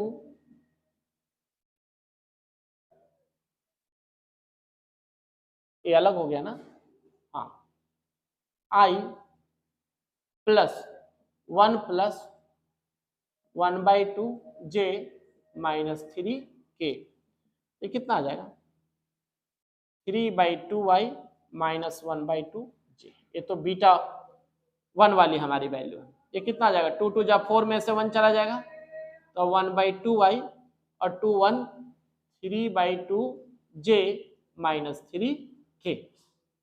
ओके, तो ये हमारा आ गया, बीटा को हमने लिख दिया बीटा 1 प्लस बीटा 2 के फॉर्म में, यही हमें एक्सप्रेस करना था कि beta equal to beta 1 plus beta 2, ये हमारा बीटा 1 है और ये हमारा बीटा 2 है। क्लियर है, बहुत ही इंपॉर्टेंट क्वेश्चन है, ध्यान से करना है इसको। चलिए आगे बढ़ते हैं, क्वेश्चन नंबर 9 देखिए क्या कहा, two adjacent side of parallelogram are this, find unit vector parallel to its diagonal, also find its area. अब देखिए, मान लेते हैं कि ये पैरेललोग्राम हमारा दिया हुआ, ओके, ए इसका डायगोनल तो हम जानते हैं कि ए डायगोनल क्या हो गया, इन दोनों का रिजल्टेंट हो गया, है ना। ए डायगोनल जो है हमारा दोनों का क्या हो जाएगा, रिजल्टेंट, यानी दोनों वेक्टर का सम। मान लीजिए डी, तो डी इक्वल टू क्या हो जाएगा, ये मान लीजिए वेक्टर ए है और ये क्या है, वेक्टर बी, तो vector A plus vector B, तो क्या आ गया, 2y minus 4j plus 5 plus vector B I minus 2j minus 3। तो क्या आया, डी क्या आया, 2 और 1 3i माइनस 6j प्लस 2, एक डायगोनल आ गया, यही ना। तो क्या कर, find the unit vector parallel to its diagonal. अब हमें इसके डायगोनल का यूनिट वेक्टर निकाल देना है, तो क्या हो जाएगा, वेक्टर डी अपॉन डी का मैग्नीट्यूड, यही ना। तो कितना आ गया, डी का मैग्नीट्यूड अगर हम लोग निकाल दें कितना आ जाएगा, 3 3 जा 9 प्लस 6 6 जा 36 प्लस 2 2 जा 4, कितना आ जाएगा 7, है ना। तो कितना आया, 3/7i minus 6/7j plus 2/7k, ये आपका डायगोनल आ गया, okay. Also find its area, यानी कि इस पैरेललोग्राम का एरिया निकालना है। तो हमने पढ़ा था एप्लीकेशन ऑफ वेक्टर प्रोडक्ट में पैरेललोग्राम का एरिया कैसे निकालते हैं। तो एरिया ऑफ पैरेललोग्राम क्या होता है, vector A cross vector B का मैग्नीट्यूड। तो पहले vector A cross vector B निकाल लीजिए, बताइए ए क्रॉस बी क्या होता है, आई जे के, ए हमारे पास है 2 माइनस 4 5 और बी है 1 माइनस 2 माइनस, इसका डिटर्मिनेंट निकाल देना है, ठीक है। तो कितना आया, आई फर्स्ट रो फर्स्ट कॉलम 3 4 जा 12 12 अब प्लस 10 22 हो गया, 12 प्लस 10 माइनस जे, ए और ए गया माइनस 6 माइनस 5 माइनस 11 आ गया, प्लस के, ए गया और ए गया माइनस 4 प्लस 4 क्या आ गया 0, ओके। तो रिजल्ट क्या दिया इसने कि 22i प्लस 11j, ये तो हमारा 0 हो जा रहा है, दिस और दिस, तो माइनस 4 प्लस 0, यस। अब हमें क्या निकालना है, इसका मैग्नीट्यूड। तो निकाल लीजिए vector A cross vector B का मैग्नीट्यूड क्या होगा, 22 का स्क्वायर प्लस 11 का स्क्वायर, 11 ही ना, जो 11 ही आया था, दिस और दिस माइनस 6 माइनस 5, यस। बोलिए कितना आ जाएगा, ए हम इसको लिख सकते हैं 22 को 11 का स्क्वायर इंटू 2 का स्क्वायर, अब प्लस 11 का स्क्वायर, तो 11 का स्क्वायर कॉमन ले लेते हैं, तो क्या बचेगा 2 का स्क्वायर प्लस 1, 11√5। तो इसका जो एरिया आएगा 11√5, एरिया का यूनिट क्या होता है, स्क्वायर यूनिट, बताइए, ठीक है। चलिए क्वेश्चन नंबर 10, क्वेश्चन 10 देखिए क्या कहा, वेक्टर ए गिवन है, वेक्टर बी गिवन है, वेक्टर सी गिवन है, find vector D which is perpendicular to both A and B and C dot D equal to. बहुत ही इंपॉर्टेंट क्वेश्चन, ध्यान से क्वेश्चन देखिए, find vector D which is perpendicular to both A and B, यानी कि D एक वैसा vector है जो ए और बी दोनों पर परपेंडिकुलर है। तो अगर हम ए क्रॉस बी निकालेंगे तो एक वैसा वेक्टर आएगा जो ए और बी पर परपेंडिकुलर है, वो किसके बराबर होगा, डी के बराबर होगा। तो हम लोग यहां लिख सकते हैं, पहले ऐसा कीजिए, vector A cross vector B निकाल दीजिए। ओके, तो vector A cross vector B आपने निकाला तो क्या हो जाएगा बताइए, आई जे के, और ए कितना है 1 4 2, बी कितना है 3 -2 और ए 7। इसका डिटर्मिनेंट निकाल दीजिए तो क्या आ जाएगा, आई 7 4 जा 28 अब +4 32 माइनस जे 7 -6 कितना आ गया 1 प्लस के ए और ए चला गया -2 -12 -14 है ना, तो ये आ गया 32y -j -14 के, ये क्या आया ए क्रॉस बी आ गया हमारा। ओके, अब जो हमारा वेक्टर डी है वो क्या है, ए क्रॉस बी है, तो हम लोग लिख सकते हैं vector D equal to lambda vector A cross vector B ले, डायरेक्शन सेम है दोनों, तो क्या आ गया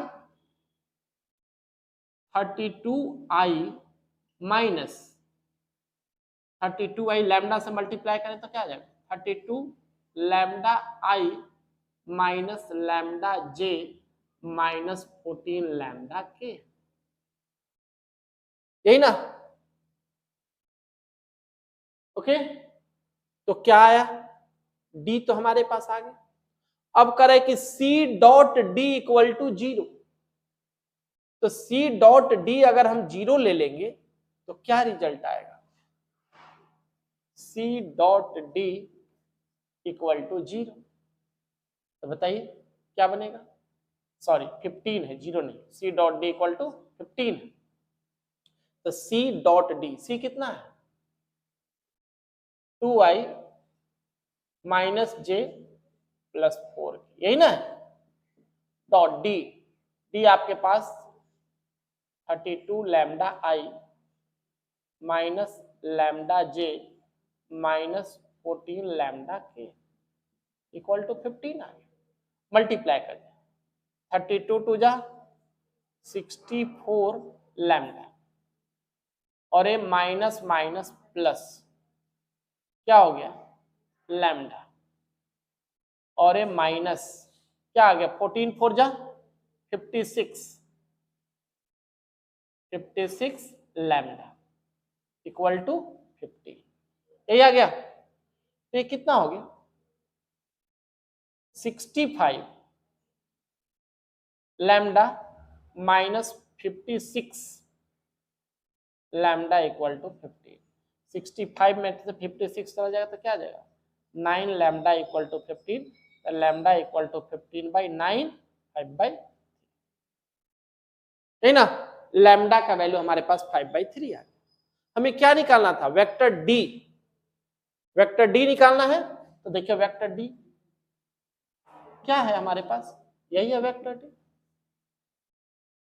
32 lambda I minus lambda J -14 lambda के, तो बेटा यहाँ लैम्डा का वैल्यू क्या डालना है 5/3, तो 32 को 5 से कर देंगे तो कितना आ जाएगा 160, 160/3 आई माइनस 5/3 जे और 14 4 जा 70 -73/k। ओके, अगर आप कॉमन लेना चाहते हैं तो कॉमन ले लीजिए या यहीं पे आप छोड़ सकते हैं, तो ये हमारा वेक्टर डी का वैल्यू आ गया। बहुत ही इंपॉर्टेंट क्वेश्चन, ध्यान से करना है आपको। ए क्रॉस बी, डी जो है ए और बी दोनों पर परपेंडिकुलर था इसलिए हमने ए क्रॉस बी निकाल लिया, डी को हमने लैम्डा ए क्रॉस बी डाल दिया तो वेक्टर डी आ गया। सी डॉट डी 15 गिवन था, उससे हमारा लैम्डा का वैल्यू आएगा, लैम्डा डाल देगा तो वेक्टर डी आ जाएगा। ओके, चलिए अगला क्वेश्चन देखिए।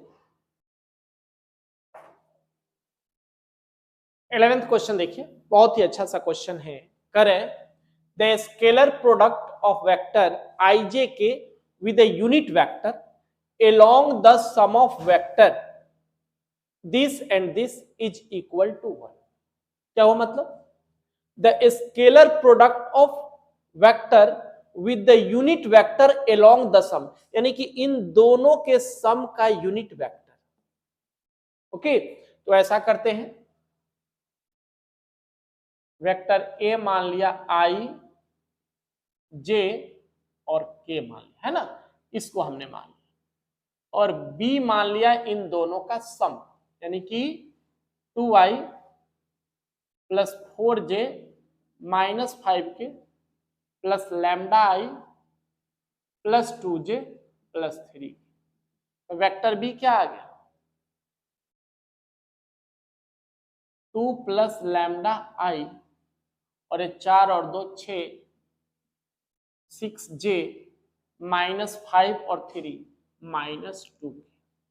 ये हमारा आ गया वेक्टर बी। अब इसका यूनिट वेक्टर, तो बी का यूनिट वेक्टर बताइए क्या हो जाएगा, पहले बी का मैग्नीट्यूड निकाल लीजिए। मैग्नीट्यूड क्या हो जाएगा, 2 प्लस लैम्डा का स्क्वायर प्लस 6 6 36 प्लस 4, यानी कि 2 प्लस लैम्डा का स्क्वायर प्लस 40। इसका यूनिट वेक्टर आ गया, तो सॉरी मैग्नीट्यूड आ गया। तब बी का यूनिट वेक्टर क्या जाएगा, unit vector of B 2 plus lambda I plus 6j minus 2k upon 2 plus lambda का स्क्वायर प्लस 40। यही ना आया। अब कह रहे हैं कि इसका और इन दोनों के सम का यूनिट वेक्टर, यानी कि a dot unit vector of b equal to कितना है, 1। एक कंडीशन दे रखा है, vector a dot unit vector of b equal to 1। Okay, कर दीजिए, a डॉट करेंगे तो a कितना i के साथ इसको करें तो क्या है 1, तो ये तो ऐसे ही रह जाएगा 2 प्लस लैम्डा, जे ये भी हमारा ऐसे ही रह जाएगा प्लस 6 के ये भी माइनस 2 हो जाएगा, इन आ जाएगा अपॉन ये रूट में जो है कितना है 2 प्लस लैम्डा का स्क्वायर प्लस 40 इक्वल टू 1। अरे समझ में, तो क्या हो गया 2 से 2 तो हमारा कट गया, तो क्या आया लैम्डा प्लस 6, इसको अगर हम लोग इधर भेज दें तो रूट 2 प्लस लैम्डा का square plus 40, squaring both sides, square कर दीजिए तो लैम्डा प्लस 6 का स्क्वायर, इधर से स्क्वायर करें तो रूट खत्म हो जाएगा, 2 प्लस लैम्डा का स्क्वायर प्लस 40, ये क्या हो गया lambda square plus 12 lambda plus 36, 4 plus 4 lambda plus lambda square plus 40, यही ना आ गया। तो लैम्डा स्क्वायर से लैम्डा स्क्वायर कट गया, इसको इधर लाइए तो 12 लैम्डा में से 4 लैम्डा जाएगा तो क्या आ जाएगा 8 लैम्डा, और ये 44 में से 36 जाएगा तो क्या हो जाएगा 8, तो लैम्डा का वैल्यू कितना आ गया। क्लियर, बहुत ही इंपॉर्टेंट क्वेश्चन है, ध्यान से करना है। जितने भी हम लोग क्वेश्चन कर रहे हैं सबके सब एक्सपेक्टेड क्वेश्चन है, एक भी क्वेश्चन आपने नहीं छोड़ना है, ईच एंड एवरी क्वेश्चन को प्रैक्टिस करना है। ओके, क्वेश्चन नंबर 12 देखिए, क्वेश्चन नंबर 12 देखिए, बहुत ही इंपॉर्टेंट क्वेश्चन है। करे if a and b are two unit vectors such that vector a plus vector b is also unit vector, then find the angle between A and B.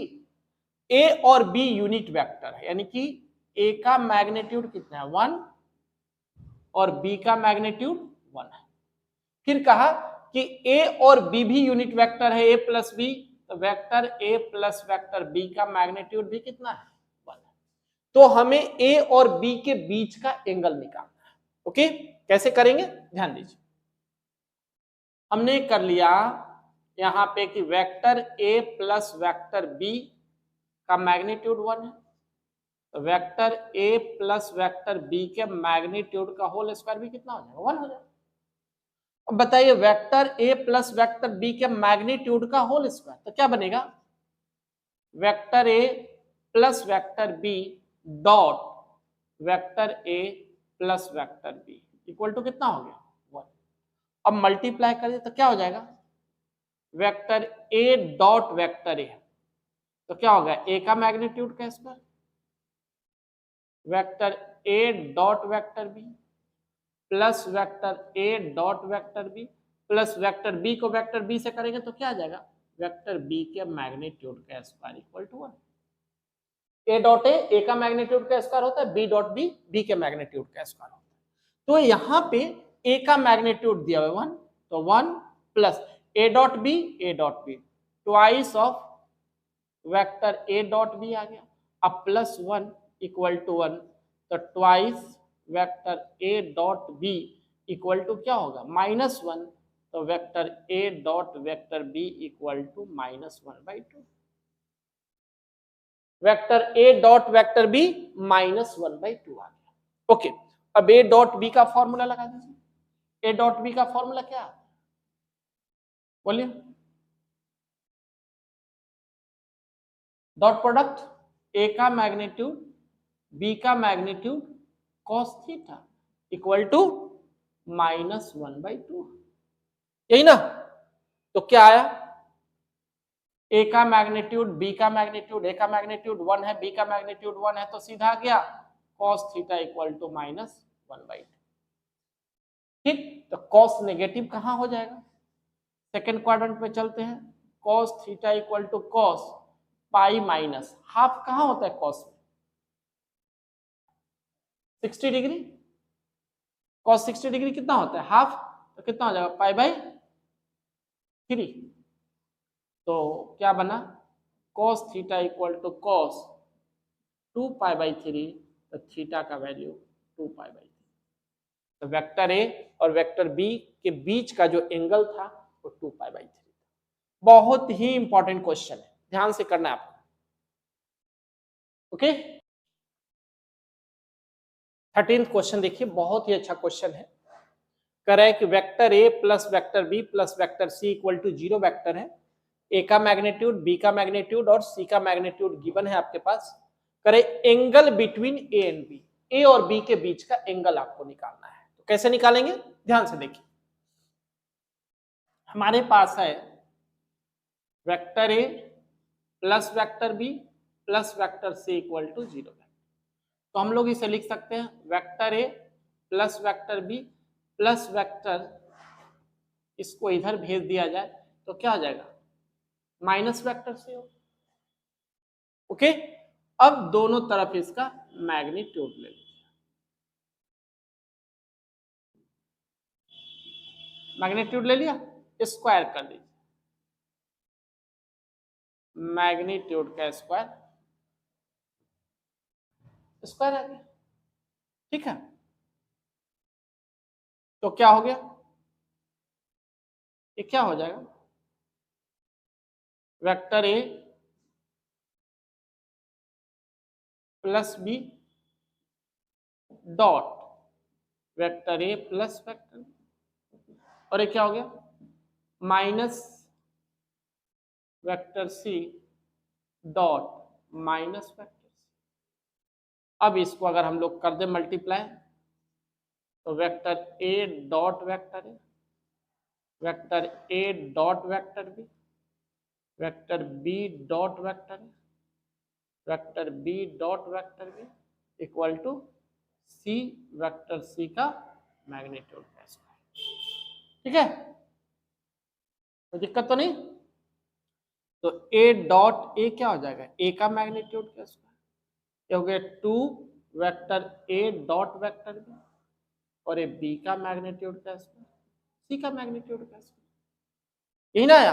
अब ए given है हमारे पास 3, तो कितना हो जाएगा 9 + 2 vector A dot vector B, B 25, C 49, तो क्या हो गया twice vector A dot vector B 49 minus कितना हो जाएगा 34, 34 आ गया, यही ना 25 और 9 34, तो 49 माइनस 34, तो क्या हो जाएगा A dot B sorry twice vector A dot B equal to 15 आ गया। क्या हो जाए, कोई दिक्कत तो नहीं। अब फिर से हम इसको करें तो 2 कितना आ गया है, ए डॉट बी क्या होता है बताइए, ए का मैग्नीट्यूड बी का मैग्नीट्यूड cos इक्वल टू 15 है ना।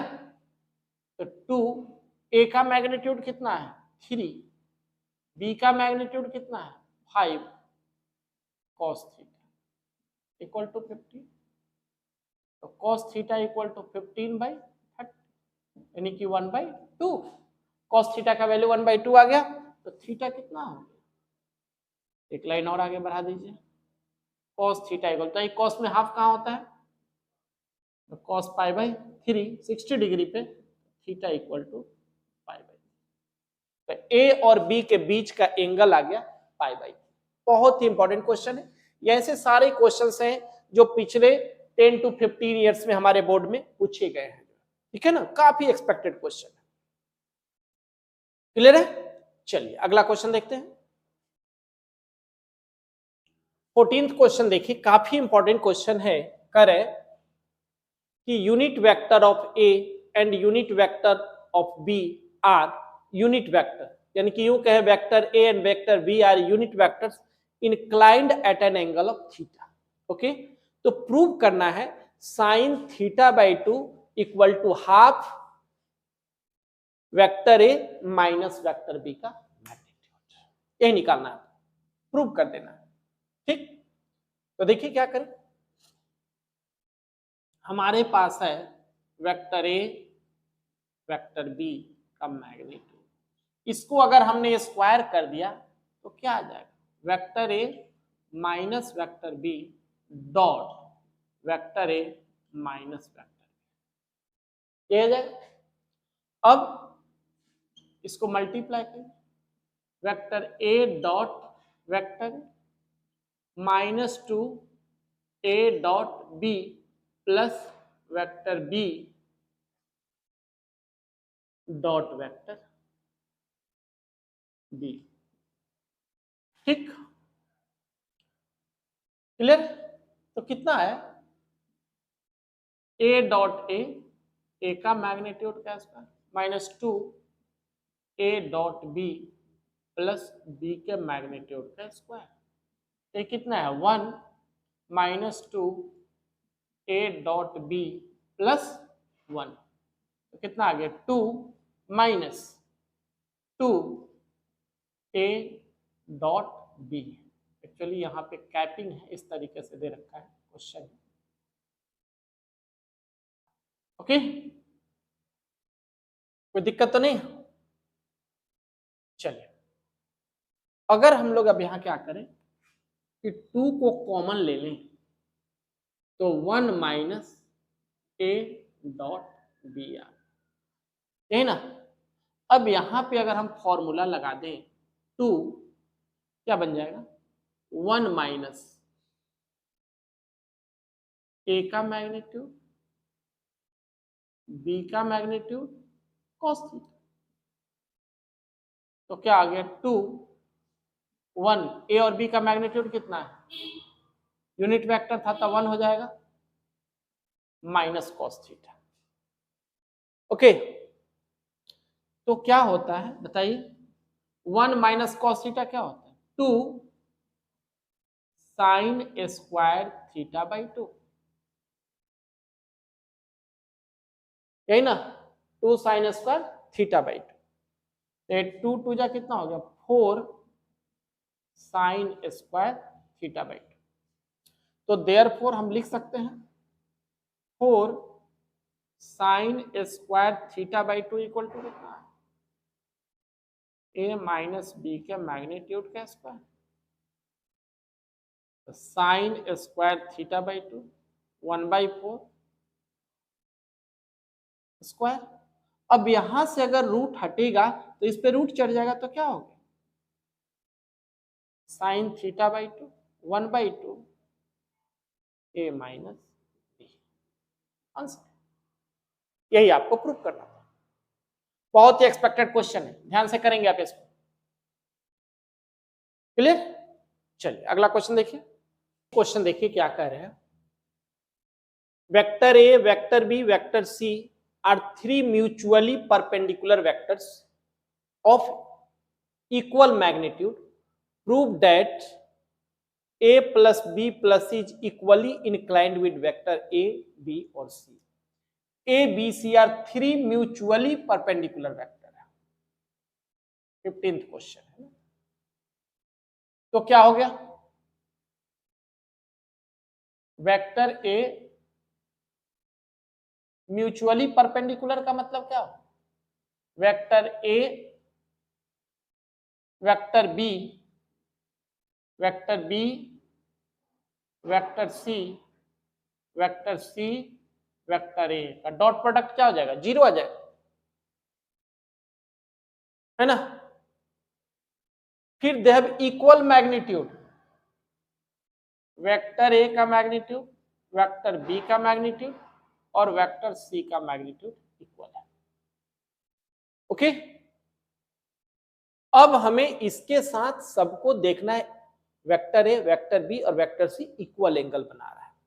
तो अगर हम ले लें ए प्लस बी प्लस सी, है ना, डॉट वेक्टर ए, तो क्या बन जाएगा, A plus B plus C का मैग्नीट्यूड, ए का मैग्नीट्यूड कॉस अल्फा, यही ना, क्लियर।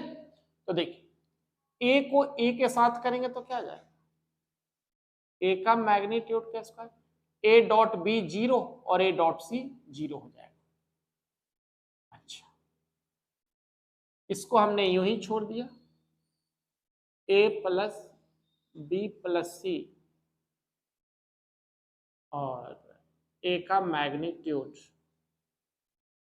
कॉस अल्फा, तो यहां से वैल्यू निकालेंगे तो कॉस अल्फा कैसे है तो कैंसिल हो जाएगा, ए अपॉन ए का मैग्नीट्यूड प्लस बी का मैग्नीट्यूड प्लस सी का मैग्नीट्यूड, यही कॉस अल्फा आ जाएगा। ठीक है, उसी तरीके से अगर हम करेंगे A plus B plus C dot B, तो क्या हो जाएगा, A plus B plus C का मैग्नीट्यूड, है ना, बी का मैग्नीट्यूड कॉस बीटा। तो A dot B 0, B dot C हमारा 0 हो जाएगा, तो बी डॉट बी क्या हो जाएगा, बी का मैग्नीट्यूड का स्क्वायर और equal to A plus B plus C और बी का मैग्नीट्यूड कॉस बीटा, तो बी मैग्नीट्यूड से बी मैग्नीट्यूड कट जाएगा तो क्या जाएगा, कॉस बीटा। क्या आया, A plus B plus C का मैग्नीट्यूड अपॉन बी का magnitude. Similarly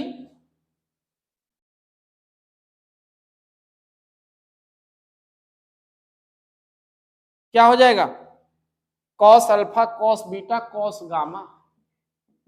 cos gamma equal to क्या हो गया बताइए, ये आ जाएगा A plus B plus C का मैग्नीट्यूड अपॉन सी का। हम क्या देख, ओह सॉरी उल्टा लिख दे यहाँ पे, ये इसके नीचे आएगा ना,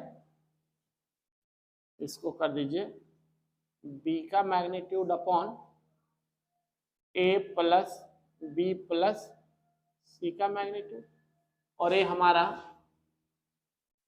सी का मैग्नीट्यूड अपॉन ए प्लस बी प्लस सी का मैग्नीट्यूड। ओके चलिए इसे इक्वेशन 1 बना लेते हैं, इसे इक्वेशन 2 बना लेते हैं और इसे इक्वेशन 3 बना लेते हैं। अब हम क्या देख रहे हैं कि ए बी सी, इसे ऐसा करें इक्वेशन 1 अगर बना ले 2 हो गया 3 हो गया, इसे इक्वेशन 4 बना दीजिए, तो क्या देख रहे हैं, ए का मैग्नीट्यूड बी का मैग्नीट्यूड सी का मैग्नीट्यूड बराबर है, नीचे वाला डिनोमिनेटर सबका इक्वल आया हुआ है, ऊपर है ए बी सी, तो ए बी सी तीनों बराबर है, तो क्या हो जाएगा हमारा from first second third and fourth क्या आया, cos alpha equal to cos beta equal to cos gamma.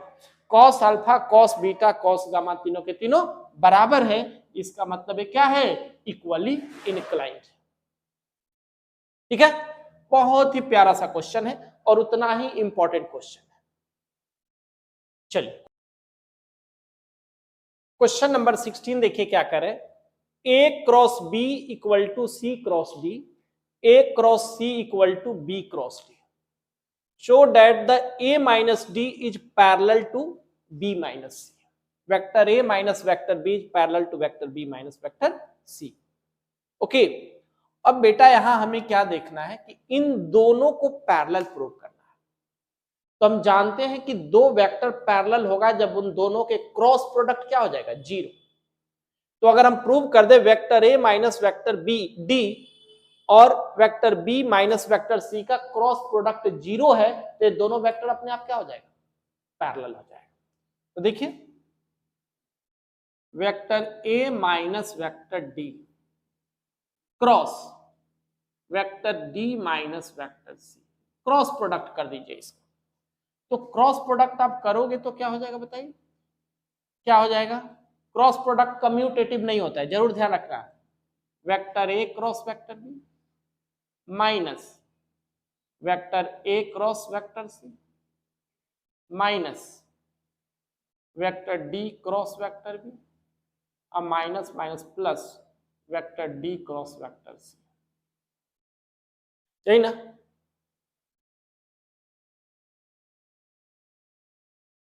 अब जरा ध्यान दीजिए, अब हमारे पास क्या है कि a cross b c cross d के बराबर है ना, और b cross d a cross c के बराबर है, b cross d a cross c के बराबर दे रखा है। तो आपने क्या किया, a क्रॉस b को हम लोग लिख दें c cross d, minus a cross c को क्या लिख दें b क्रॉस d, यही ना, लिख सकते हैं। अब देखिए ये d क्रॉस b है, तो अगर यदि हम माइनस कॉमन ले लें तो minus minus plus vector b cross vector d, और यहां से अगर हम माइनस कॉमन ले लें तो vector c cross vector d हो जाएगा, चेंज हो जाएगा होगा, तो इससे एक कट गया और इससे एक कट गया, क्या रिजल्ट आया 0। तो therefore vector a minus vector d parallel to vector b minus vector, ये दोनों एक दूसरे का क्या हो गया, पैरेलल हो गया। तो क्रॉस प्रोडक्ट अगर 0 आ जाए तो वेक्टर पैरेलल हो जाता है। क्वेश्चन नंबर 17 देखिए, छोटे छोटे क्वेश्चंस भी हमारे पूछ देते हैं एग्जाम में जो है, तो कह रहे हैं कि a का मैग्नीट्यूड 10 है, b का मैग्नीट्यूड 2 है और a डॉट b 12 गिवन है, तो हमें a क्रॉस b का मैग्नीट्यूड निकालना है। ठीक है, तो फॉर्मूला जो हमारा कहता है ए है ए डॉट बी का स्क्वायर प्लस ए क्रॉस बी के मैग्नीट्यूड का स्क्वायर इक्वल टू ए का मैग्नीट्यूड का स्क्वायर बी का मैग्नीट्यूड का स्क्वायर। याद रखना है क्योंकि एक नंबर के क्वेश्चन में हम फॉर्मूले डिराइव नहीं कर सकते। ओके, कि ए डॉट बी का स्क्वायर, ए क्रॉस बी के मैग्नीट्यूड का स्क्वायर, ए का मैग्नीट्यूड का स्क्वायर बी के मैग्नीट्यूड के स्क्वायर के प्रोडक्ट के बराबर होता है। तो ए डॉट बी कितना है 12, ए तो हमें निकालना है, ए का मैग्नीट्यूड का स्क्वायर कितना है 10, तो 10 का स्क्वायर आ जाएगा और ए 2 का स्क्वायर, ये कितना हो गया बताइए 144, ए का मैग्नीट्यूड क्रॉस बी के मैग्नीट्यूड का स्क्वायर तो 100 इंटू 4, यही ना। तो ए क्रॉस बी के मैग्नीट्यूड का स्क्वायर इक्वल टू 400 माइनस 144, तो कितना आ जाएगा 256। तो ए क्रॉस बी का मैग्नीट्यूड उधर जाके क्या हो जाएगा रूट 256 कितना होता है 60। तो A vector A cross vector B का मैग्नीट्यूड कितना आ गया 60। ओके, कोई दिक्कत तो नहीं है। यह है क्वेश्चन नंबर 17 हमारा। ओके, चलिए 18th क्वेश्चन देखिए, find the value I dot J cross के, जे डॉट आई क्रॉस के डॉट आई क्रॉस जे, इसका वैल्यू निकालना है। ओके, तो क्या हो जाएगा बताइए। हम ऑलरेडी जानते हैं कि राइट हैंडेड सिस्टम में आई है, जे है हमारे पास और एक के है ना। तो जे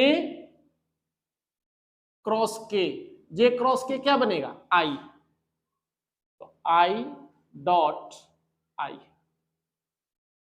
ये आ जाएगा प्लस जे। अब देखिए क्या है आई क्रॉस के, अब इधर से आया उल्टा चला तो क्या आ जाएगा माइनस जे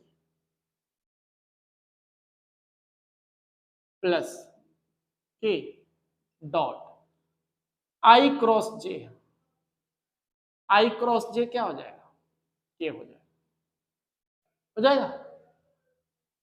तो बताइए क्या आया रिजल्ट, माइनस में आया था ना एक हमारा, ये माइनस में आया था। तो आई डॉट आई कितना हो जाएगा, आई डॉट आई क्या होता है 1, जे डॉट जे -1, के डॉट के 1 है ना। तो क्या हो गया कट गया, रिजल्ट क्या आएगा क्लियर।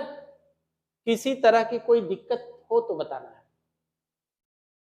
तो इस तरीके से जितने भी एक्सपेक्टेड क्वेश्चन थे हमने इस वीडियो में डिस्कस कर दिया है। अब आपने क्या करना है कि बिगिनिंग टू एंड इस वीडियो को प्रॉपर्ली वॉच करना है, उसके बाद इसे एक कॉपी में नोट बनाना है और उसको बार बार प्रैक्टिस करते जाना है। कोई भी क्वेश्चन आप इसे ना छोड़िए क्योंकि सारे के सारे इंपॉर्टेंट क्वेश्चन हैं। बिल्कुल 100% क्वेश्चन जो है इसी टॉपिक से आना है, यानी कि इसी वीडियो से आना है। इसलिए हर क्वेश्चन एक्सपेक्टेड है, कोई भी एक क्वेश्चन आपके पेपर में देखने को मिल सकता है। ओके, हाँ, आप अपने साथ साथ अपने दोस्तों को भी वीडियो को शेयर करें ताकि वो भी इस वीडियो का बेनिफिट ले सके। ओके, जल्द ही 3D का वीडियो लाएंगे, तब तक आप इसका प्रैक्टिस करते रहिए। By two all of you.